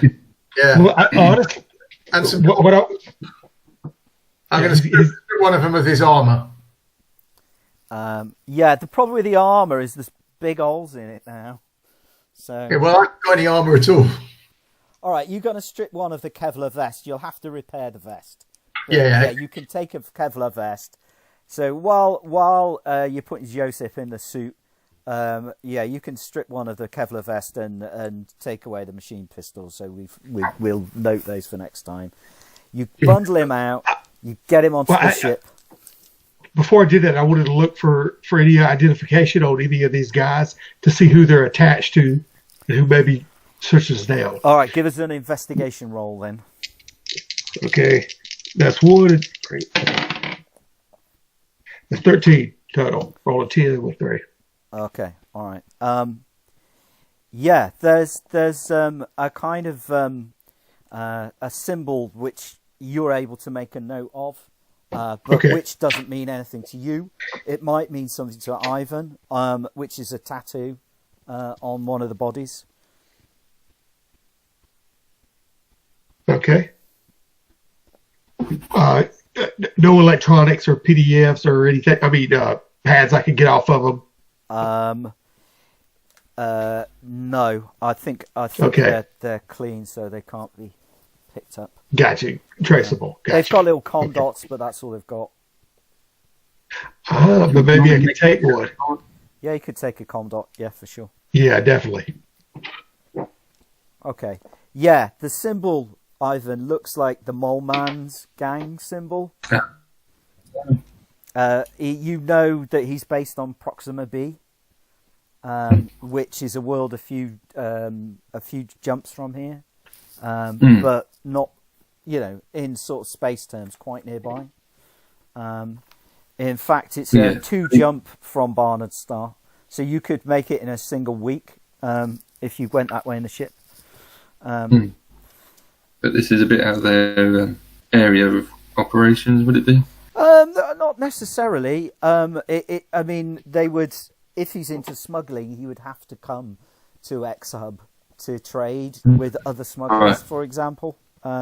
Pick up work, maybe. So it's not his base of operations, but it's within his sphere of influence. Yeah. Now, just to clarify, we went in there. We had our vac suits on, which I guess are reflecting our chill, thinking about going out. So as far as them identifying us, I mean, not that they're alive right now, but okay, gotcha. All right. I'm just not sure if these comm dots are, can pick up anything. Yeah, you don't think they're transmitting video, the com dots? Do you think it's Okay. an audio earpiece? You think if there was some kind of live video being transmitted, it would make it that much easier for the authorities to hack in, particularly at the moment when they've got the place on lockdown. Gotcha. Half the All right. high function stuff seems to be non-operational at the moment anyway. So, Gotcha. but a kind of radio mic is silence. pretty, yeah, it's All right, pretty good. basic, and that's okay. Right, particularly if they keep shifting channels. So you get back on the ship. I think we'll leave it there until next time. We'll arrange another date where we can play the second half of it.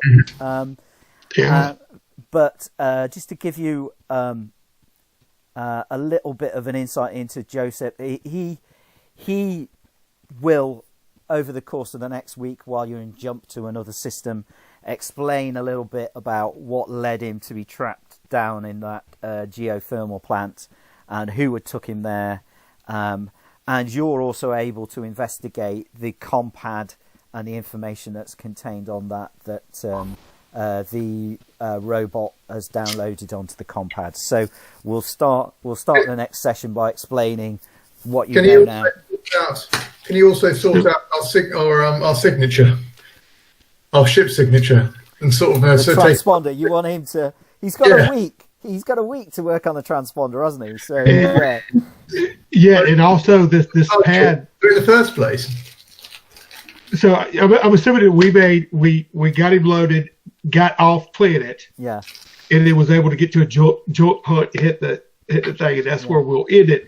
But during the week, I want to also have Hal look into that data pad that was fully completed by the robot. Okay. Yeah. So For sure. Yeah. So you'll get that information next time. Okay. Thanks very much, guys. I'm going to stop the recording, and here we go. Thanks very much for playing.